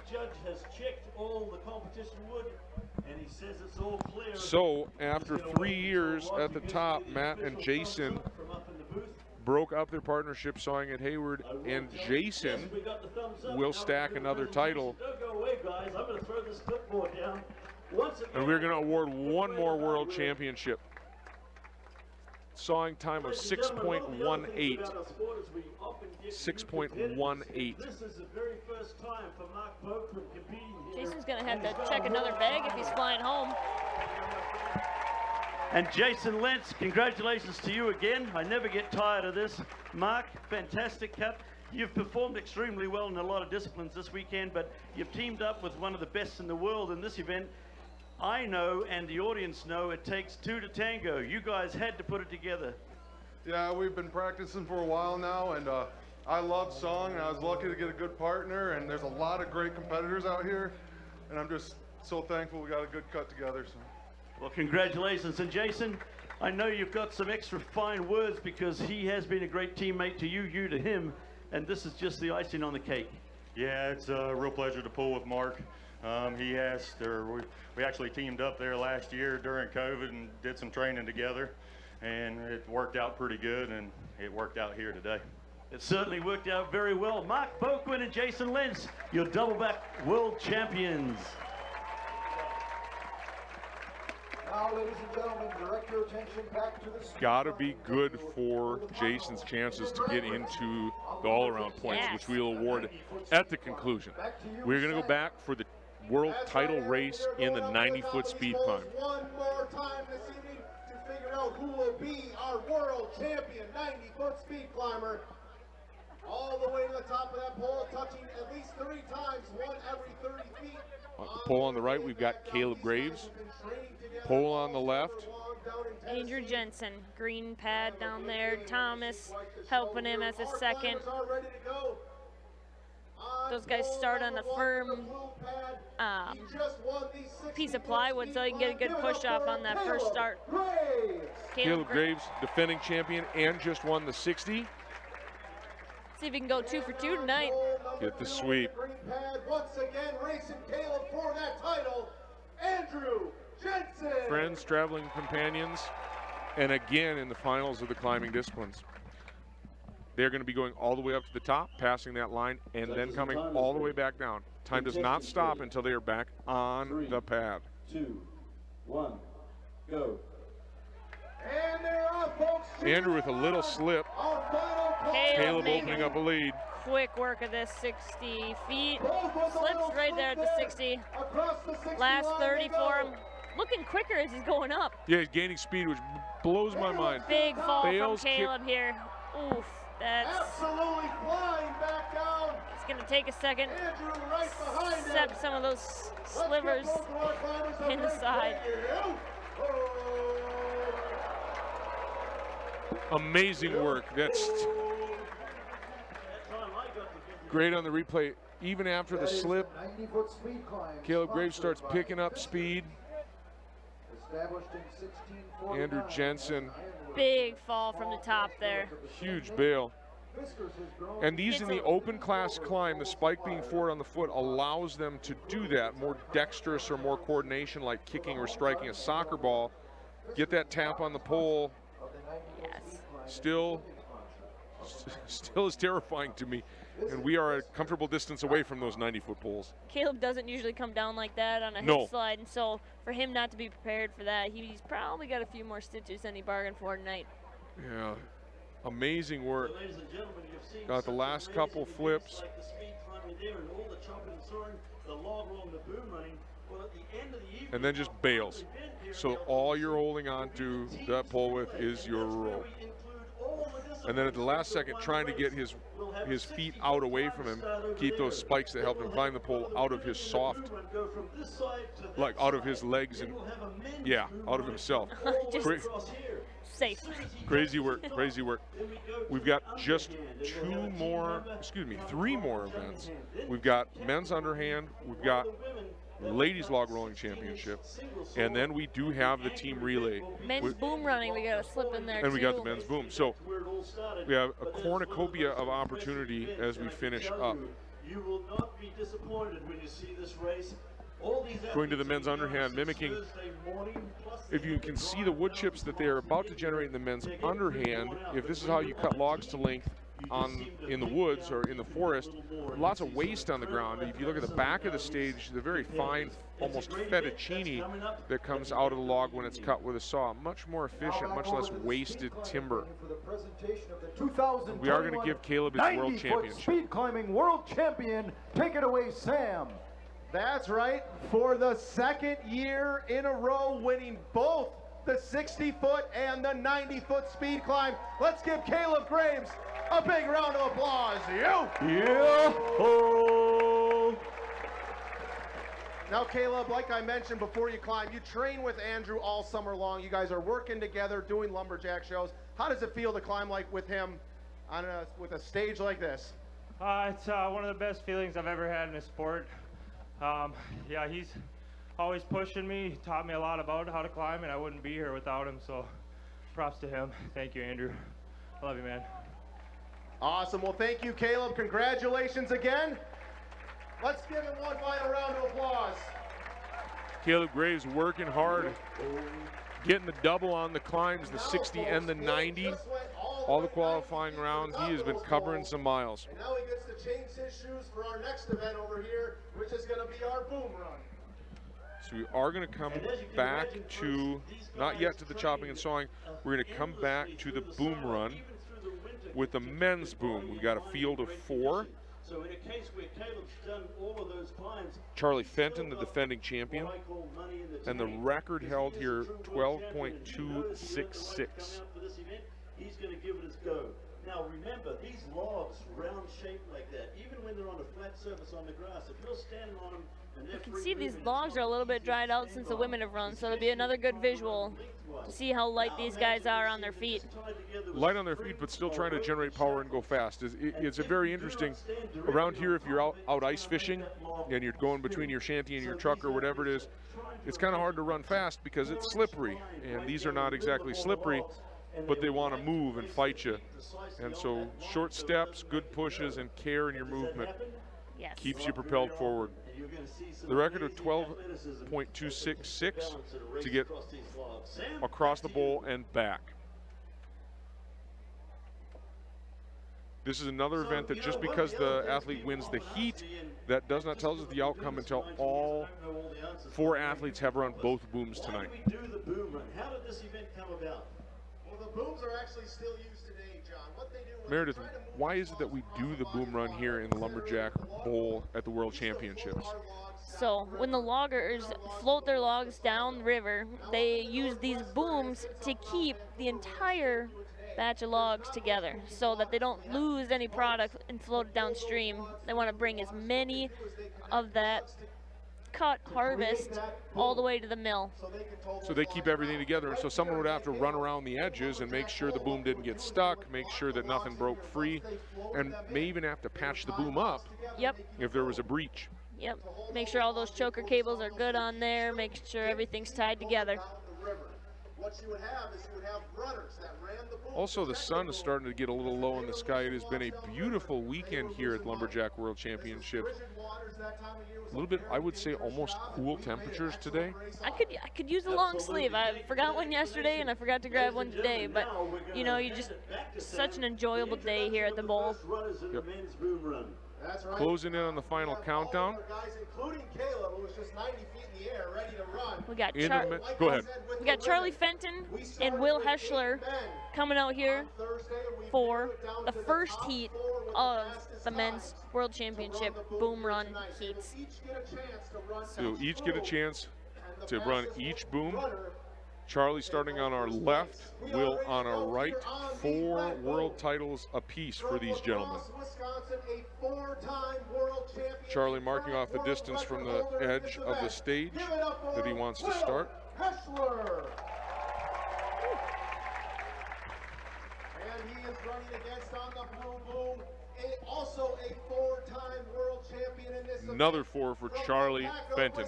Coming to us from Waupaca, Wisconsin, based down in Tennessee, being a lumberjack entertainer, a lumberjack athlete down in Tennessee. Charlie is the current 2019 world champion as well, so let's see if he can defend his title tonight. Defend his title in the boom. Both these guys screaming fast in the qualifying. Is there any advantage to being in the first heat here? So typically the first heat is the slower heats from the times that were put down on Thursday and Friday. So if you think these guys are fast, you just wait till the next heat. Logs are barely moving. Will saves it out at the last second, barely getting his feet up on the stage. He's gonna get up there. Right there. Let's give them both a big round of applause. That's what happens when you're going balls to the walls. You know, you get off balance, you're giving it everything you got right now. Sometimes you just Outstanding work. slip. And Caleb Graves, who is just 90 feet above the lumberjack bowl, has changed his shoes, put his climbing gaffs down, and is going to be out here running the boom for us. He's got his bearings. He's caught his breath from On the right boom from Pigeon Forge, Tennessee, Caleb Graves in the green trunks. And on the red boom from Heartland, We got Tam Mengwasser in the pink shorts right here on the left boom. So they've seen one wet run, one dry run. Judges and time is ready. Maybe a little bit of calculation about what they can put in. You can see some logs still a little dry. Go. They're off. Caleb with a strong start there. Look at him, just square to those logs, round the barrel first, headed back. Those logs aren't even moving. Yes, didn't even flinch. Great run by Caleb right there. What an athletic performance. Thomas back up Wow. on the log. Let's give him a yo. Adrian, Just amazing. that's incredible. That he was climbed the 60, climbed the 90, won both, in addition to the qualifying rounds. And literally minutes ago was 90 feet above the lumberjack bowl on the climbing pole. We are going to back down, flip it, and reverse it here. Charlie Fenton is going to now run the boom to our right, and Will Heschler to our left. On the blue boom from La Crosse, Wisconsin. Waiting for times to come in to determine our winner, our world champion in the men's boom run.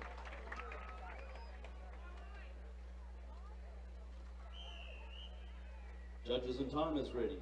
Here we go. Last run. Charlie's got to get across drive. He wants a chance at it. 1, go. And they're up, folks, trying to beat the Charlie with a good start. Will with a good start as well. Around the barrel first.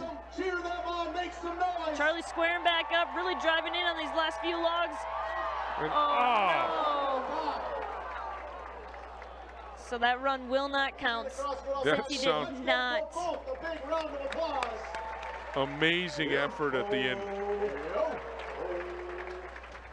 Pretty even at the turn. Will Heschler with the hands up. Charlie keeping his hands low, pretty balanced. Charlie gets stuck on that right side right there. Gotta land on your feet on the dock for it to count. Can't jump, can't use your hands to get up. Just that dock at about 18 miles an hour. Tough sledding for that man. Big effort. We're All right. mixing it up in our top-seeded heat. Caleb Graves on the left, Tom Mengwasser in the pink trunks on our right. Caleb with a strong performance. Now he's just going to let it rip. Contestants ready. The time Caleb puts down right now is going to be insane. Go. Playing with house money, Caleb Graves staying. The logs barely move, Look slightly at up and Caleb, down. Unbelievable. 2 logs ahead, Thomas swimming. Recovering, great. And he knows. Charlie was out with 2 DQ runs. Tom having some fun tonight. With a Knows belly he's flop. out. Big splash from Tom Mengwasser. Appreciate the spirit and the effort there. We got to look at these times from Caleb and Will right now. Yep. That's Caleb what doesn't automatically win that for winning the heat. We got to compare those times to Will's previous runs. So Caleb, the only guy to put down a dry run. Yep. Everybody else had at least 1 swim. How about that, ladies and gentlemen? These incredible athletes out there. You Great gotta know work these guys, in and of the course, men's boom. We will wait for the result and award the world title. Caleb just ran an unofficial 13.88. That is cooking on those logs. Yeah, the most shocking Another part, world and the reason championship to come title and for visit is Caleb to Graves. Let's see give him a big the round of logs applause. barely move. Yo-ho! Now, We're going to come Caleb, back for the to the third chopping time and tonight, sawing discipline. you won in the speed no, we have climb. Now, 2 confirmed. years in a row, you've been Caleb Graves. in the boom run for a few years now. How does it feel to take home the title? It feels pretty good, Sam. This is one I've wanted to win before I was even a speed climber. So just really blessed to be here in front of you guys and to be back competing. Thank you, guys. Congratulations, Caleb. Thanks again. Yo-ho! Yo-ho! Great run for Caleb Graves. We watched him win 3 world titles in a matter of maybe the last 45 minutes. An incredible feat. Great work for that young man, bouncing around and staying active. We are going to fire up the Jill and Jill 2-handed sawing on the chopping and sawing deck. That's right. We got Aaron Lavoie here on stand 1 with Kate Wachowski and Jason Lenz as the wedger right here. After their fast cut, it looks like And I am happy to introduce our it looks like we're going to Start with some women's. We are first going to get and a log second rolling match away. Place log rolling.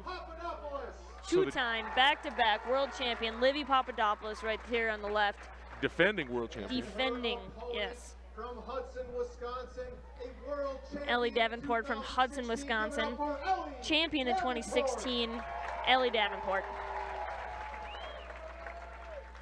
Ellie was involved with a marathon match last night. Livy's match is sort of short and direct, more of a, I would say, a tour de force of rolling, that it was falls, done, on to the next. They were on to Cincinnati. Yes. And just rocking and rolling.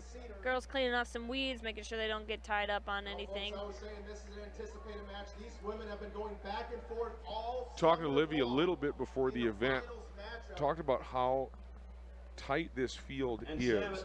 One of the cool parts, rooting for each other, cheering for each other, and trying to be inclusive in this sport to keep the sport going and growing. Because you have a bad race, you go down a little bit, because there's ups and downs in log rolling.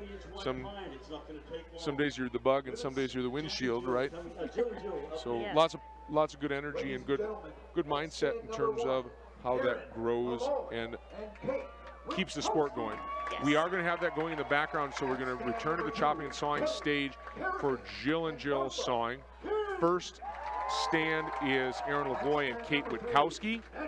We have Connecticut and Pennsylvania in Martha King and Kelly Kerrigan. Lindsay Down and Nancy Zaleski on 3. On stand 4, Andrea Card and Denise Ott.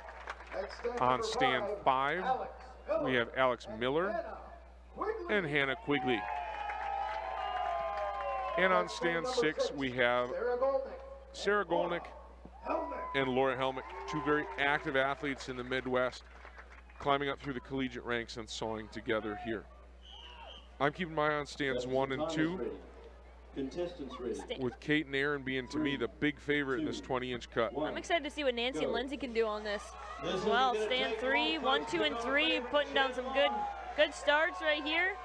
Pretty even as we get past the middle. Aaron and Kate putting the work in on stand 1.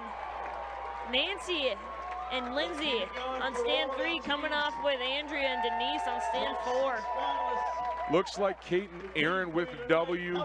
Kelly and Martha just behind, and Lindsay and Nancy right with them. We'll wait for the final results. Officially, as we prepare to award the Jill and Jill Sawing World Championship title. Kate and Aaron having a great cut there. No hang-ups, just moving through that log. Yeah, burning through good transitions. They've got to share the saw, and one of the challenges of the two-hand sawing, working with a partner in a way that you are fast but not too heavy and making good transitions, because you're going to have to pass that saw back and forth 8 or so times to get to the bottom of the log. We do have the ladies 1-2 log rolling match going in the back. See Livy giving a little bit of a bob of the log there. Quick step to the outside, getting that log moving, dipping in. Ellie trying to get something going there, not quite doing anything. Livy just moves up and down the log so fluidly that you don't even know she's bobbing it until it's over. So you're hopping up and down like a teeter-totter. Yes, exactly. And so dipping those feet in, dipping those feet out, trying to make sure you can counterbalance for that. Livy throwing out some big punches right here early on in this match. Meredith, you said last night that you do not believe that this is going to be a marathon match, that there's going to be haymakers thrown, so that this is a more heavy artillery match instead of a long duration. Yes, it is. Livy, obviously you can see giving those big kicks right there, bobbing it, moving it, making Ellie work for this. Ellie kind of sitting there, giving some hits when she can. No, she can't control the log the whole time like Livy can, but waiting for her opportunity to strike. Such strategic rolling between these two. These two have competed in 2019 against each other for the first and second title. So Ellie's looking to get some redemption here with this match. We do not have any falls yet. Nope, we do have 3 minutes on this log. We're probably about halfway through that. I'm not sure if we'll see a fall, but you know, quick action can happen fast here. Livy being very aggressive still on this number 3 log. Yes, Ellie just kind of sitting there, hanging in. Ellie giving a good little kick there. Ellie's been training a lot. I know she's been training with Jamie Fisher, and I think Livy's been training with J.R. Salzman, if I'm not mistaken. Really good men log rollers to be training with and getting prepared for this 2021 season. I know Ellie's been training with Jamie Fisher for a number of years now. Whoa. So really great to see Ellie putting in the work this year. Ellie being very aggressive there, trying to change her step. Getting those repetitions, getting the volume, training on log, and just seat time, it feels like. Yes. Ooh. Oh my, oh. That was an amazing gather. Saw the power of Papadopoulos. She was able in a step and a half to gather herself after being... that hard pull with that inside left foot and just runs her right in. As I said yesterday, Livy uses her entire foot to get that log to move. Wow. Amazing. Such power. We are going to see the Jill and Jill World Title awarded to Kate Witkowski and Aaron I Lavoie. have a lot of fun giving these out. Lindsay, Aaron Lavoie, is that right? Boy, I'm going to pay for that one later. And Kate Witkowski, congratulations, ladies. I do apologize, Aaron. Could battle it out later, but hey, a great win, fantastic teamwork, and you beat the rest of the field by 1.5 seconds. Yeah, thanks. Yeah, Aaron and I have been cutting together for a few years now, and I'm so grateful to have a partner end of the saw as hard as I want to be. Also, I'm just so grateful to be out here in Jill and Jill event where the women kind of take the stage and we get to show you what we're all made of. Yeah. And then we're so excited to be here for the crowd. You guys are really lighting a fire under us and really making us work hard for you guys. And then I just want to shout out to all the volunteers. They're working their butts off behind the scenes. So thank you to everyone making this show possible. Congratulations, lady. Aaron Lavoie and Kate Witkowski, world champion Jill and Jill. Sam, back to you. We go back to our women's log rolling match right here. Ellie on the right, Livy on the left. Still Livy's up one over Ellie. So you can see how Livy's on the outside, and when she steps, that inside foot is already back to the middle, giving it a bob before. It's just incredible log rolling. Not too many athletes can do that in terms of spanning that distance while still being under control. Yeah, I mean, it's very rare to see, and until we saw Livy step on the field, lots of new progression in this log rolling, in the women's side, definitely. Lots of women training a lot harder, really digging in deep, so it's really progressing the women's side of this sport much further. And they have timed out on the first log. Yep. So now they're going to go down to this 12-inch stick of dynamite, as they call it. So we got a 12-inch red cedar, 13 feet long. Going to be a lot faster, a lot quicker, a lot of water moving here. Really exciting on this narrower log, folks. Ellie getting those spikes comfortable in that log, making sure those shoes are on. To me, it's got to be awkward coming into and out of the water. Shoes get a little water in them and slosh around when you want to be dexterous. It's not quite like ballet slippers, but you need to have a feel of what's under you. Correct. Yeah, I usually take the time to get all the water out of my shoes before I get on there. Any extra weight is dead weight there. So really quick feet here. Ellie hanging on. Livy just putting the work in. Both these girls starting to hug that center line. See that step to the outside, step to the inside, just incredible. Sometimes that aggression can turn against you. Absolutely.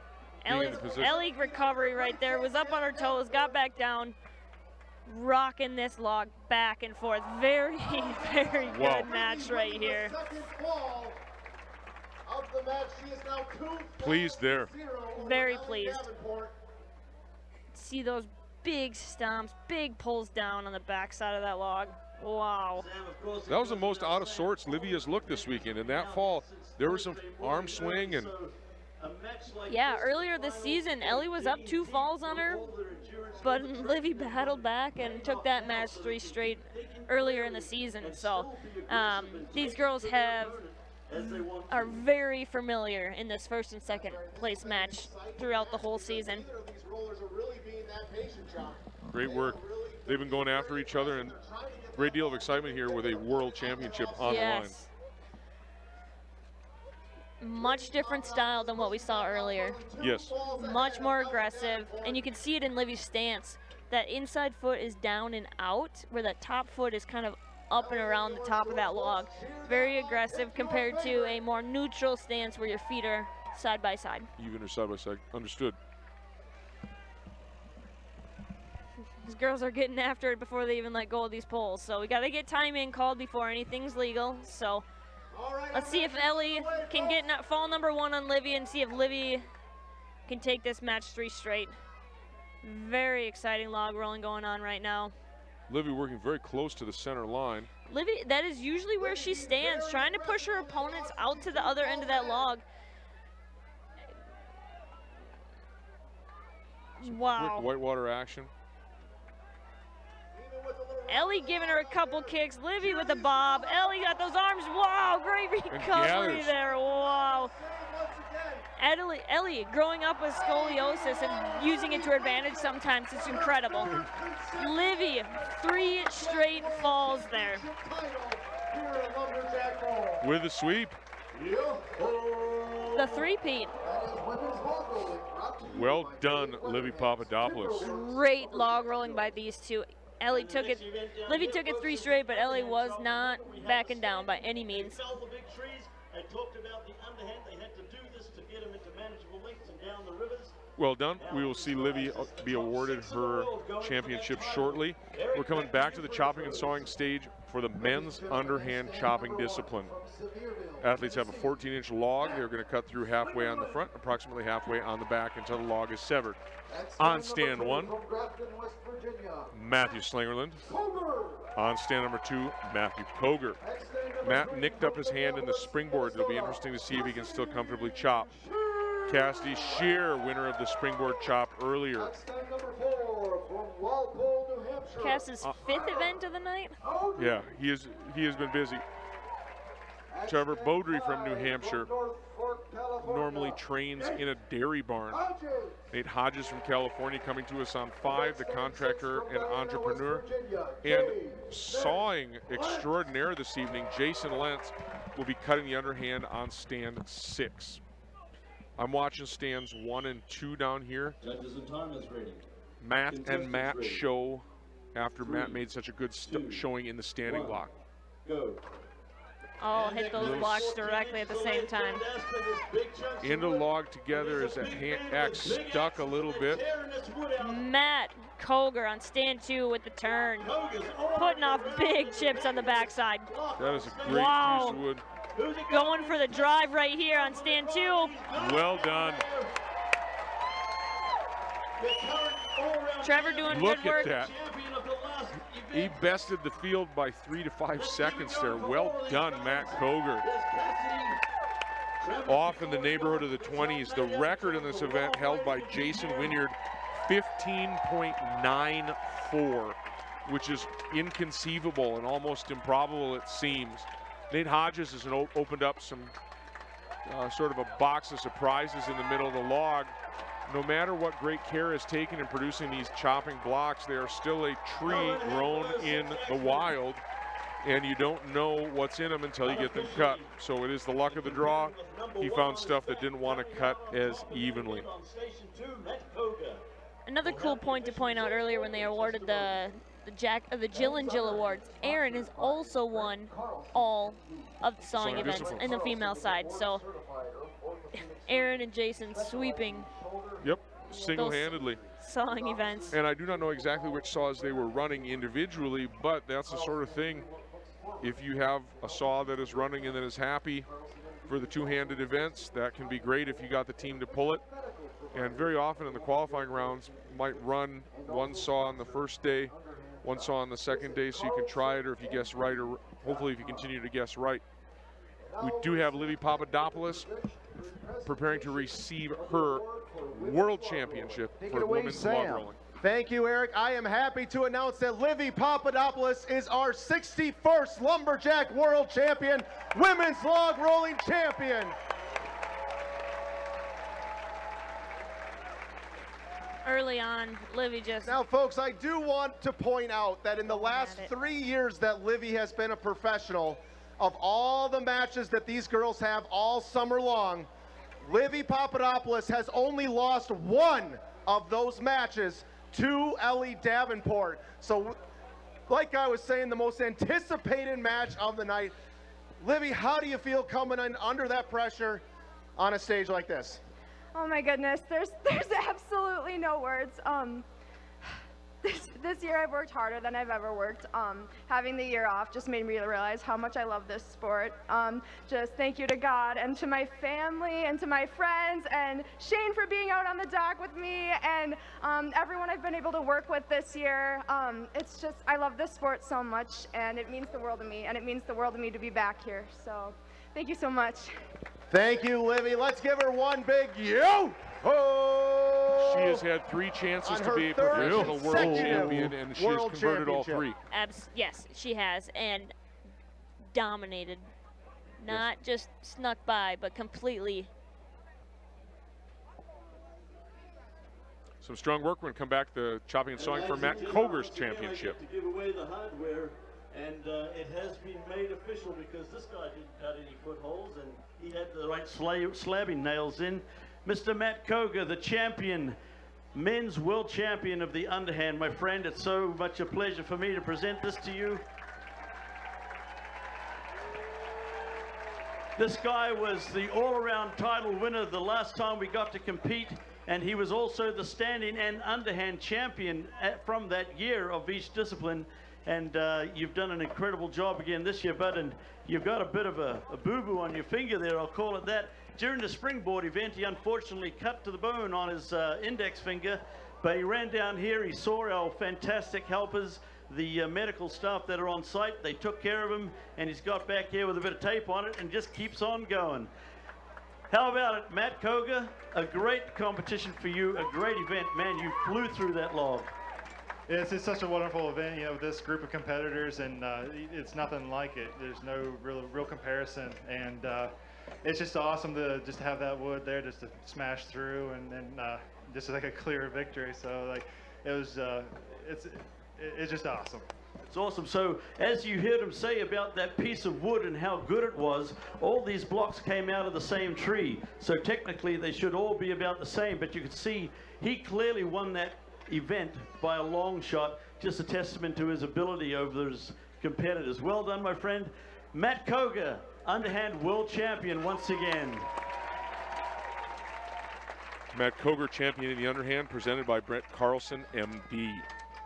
So that is going to take us very, very near the end of the evening, the end of Championship Saturday. We are going to bring it home with a bit of a medley event. One that starts with the climb. We got a climb, we got some boom running, we got some chopping, and we got some sawing. So based on the qualifying on Friday and Saturday, excuse me, on Thursday and Friday, we have the two fastest teams, Team Zaleski and Team Lavoie. Team Zaleski is going to be captained by Nancy Zaleski on the single, Matt Koger on the standing, Adam LaSalle on the underhand, Cameron Pilgreen on the boom, Abby Delaney on the boom, and this says Cassidy Shear on the climb, but it looks like Darby Hand will be racing in his stead. The other team captained by Aaron Lavoie, Caleb Graves, the climbing champion this evening, Ellie Davenport and Will Heschler on the boom, Trevor Beaudry cutting the underhand, Aaron Lavoie on the single, and Dave Jewett cutting the standing block. So it is a 16-inch single saw like the ladies cutting competition. It is a 12-inch chop in either the standing or the underhand for the men. It is the same boom, and it is a 60-foot climb, not a 90.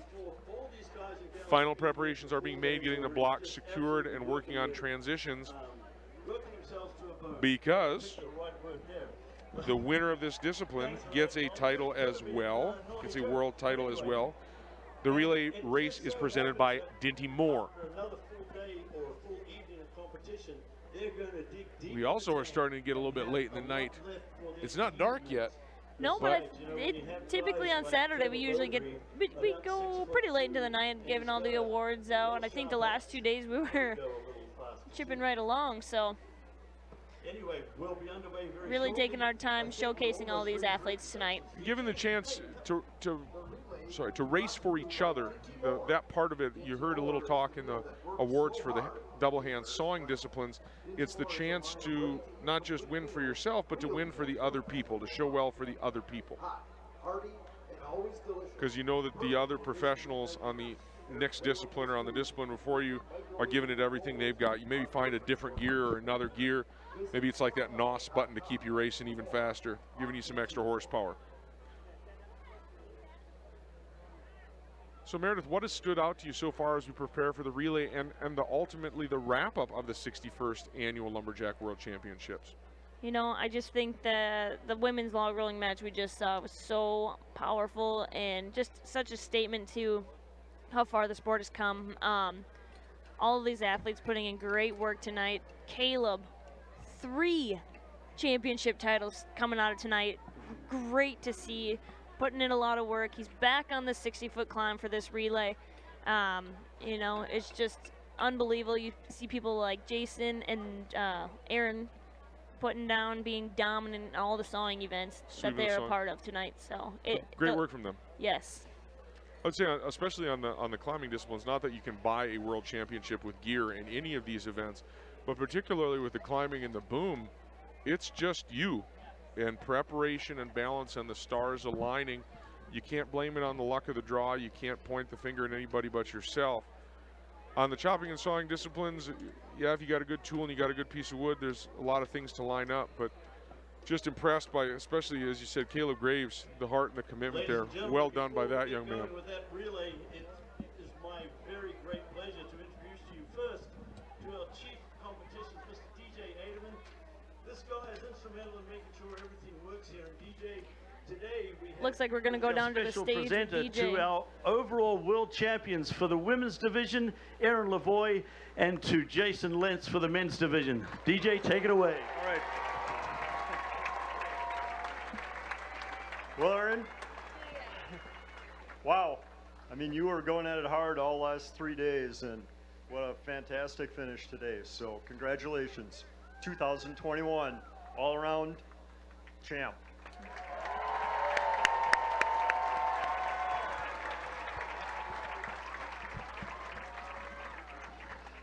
Jason, same thing, man. You came here with a full head of steam, and I think everybody saw him competing in all these events here today. You tore it up this weekend, man. So congratulations. You're third generation champion once again here in Hayward. This is your second time. So congrats, man. Outstanding.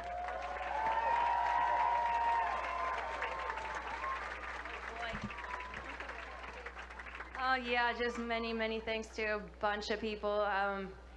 Without help, I kind of just stand up on the stage and flail my arms around. It takes people to put gear in my hands and coach me along and cheer me on, and it's definitely a cocktail that gets me the win.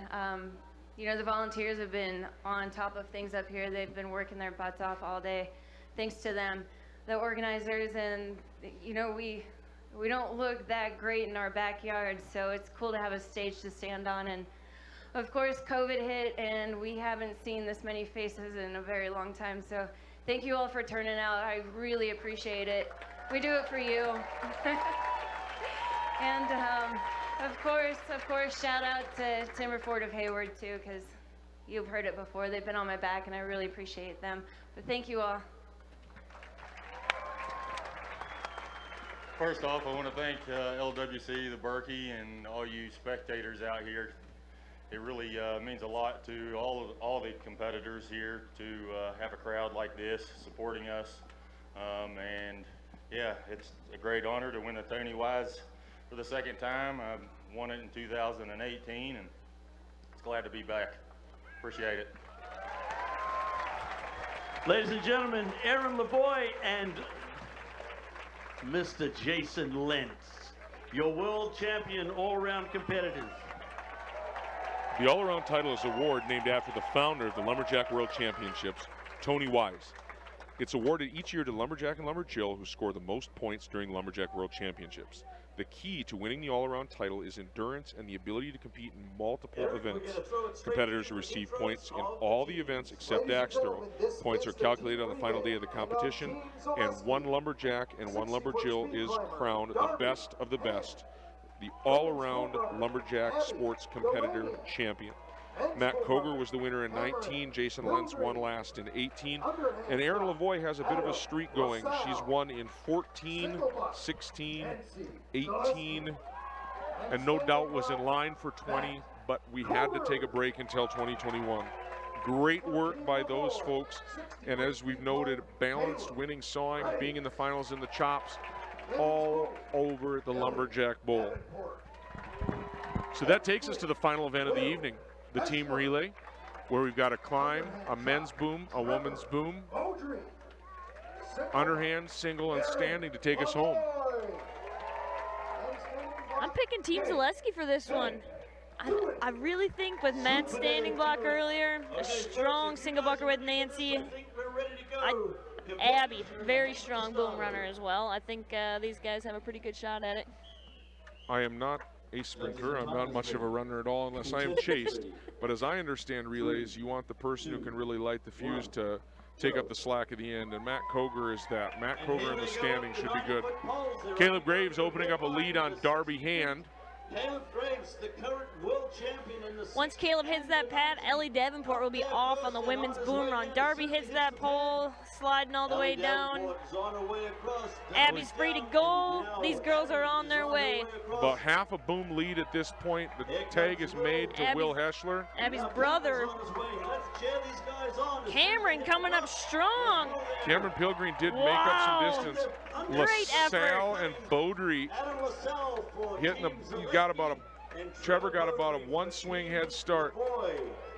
Beaudry on the turn. Adams got the short chip out, and he's making sure the bottom's cut. A little bit sideways on the turn. Beaudry is off. Aaron Lavoie. Adam LaSalle is going to the short wood, and he's there off. we go. Nancy is on her way. Aaron's got about 2/3 of that cookie cut ahead of Nancy. Nancy can reel her in a little bit. She's a sawing powerhouse. Dave Jewett, 1, 2, 3, 4, 5. Matt is on his way. Dave Jewett has turned. Matt Koger is putting the blocks, blows away. We got ourselves a race here, folks. Jewett. Jewett is driving. Wow. Who can drive Got off it first? shaken. Oh, Oh! Matt Koger. It's the pleat of the pants. The anchor man comes through.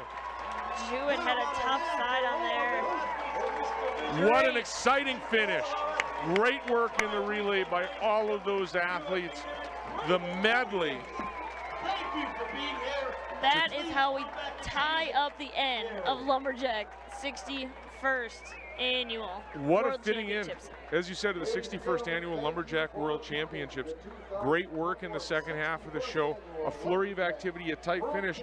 I'd say a big theme this week, people were talking about the sport growing, the tightness of the field, and how you cannot let up. Great view there. Matt Koger always puts an honest front end. Some people turn a little bit on a short front. Great work by Matthew. Matt gives them the win, which has a title and a prize with it as well. Amazing competition here tonight. Really what you want to see. Here we go. We are back. going to get a highlight of the second half here, starting with a 90-foot climb. Turbo Tom on the left, Cassidy on the right, going all the way up. Do we really know that's Cassidy? I feel like he may have substituted a stunt double. Elusive Cassidy Shear. There he is. And you see his tights and the bailout. That is a trademark of Cassidy on the big climb. Got the men's single buck. Dave Jewett, you see using every inch and every tooth. Head bob, that's how you know Dave dials in. Saw him set a world record in that. His head shows you that he's cutting fast.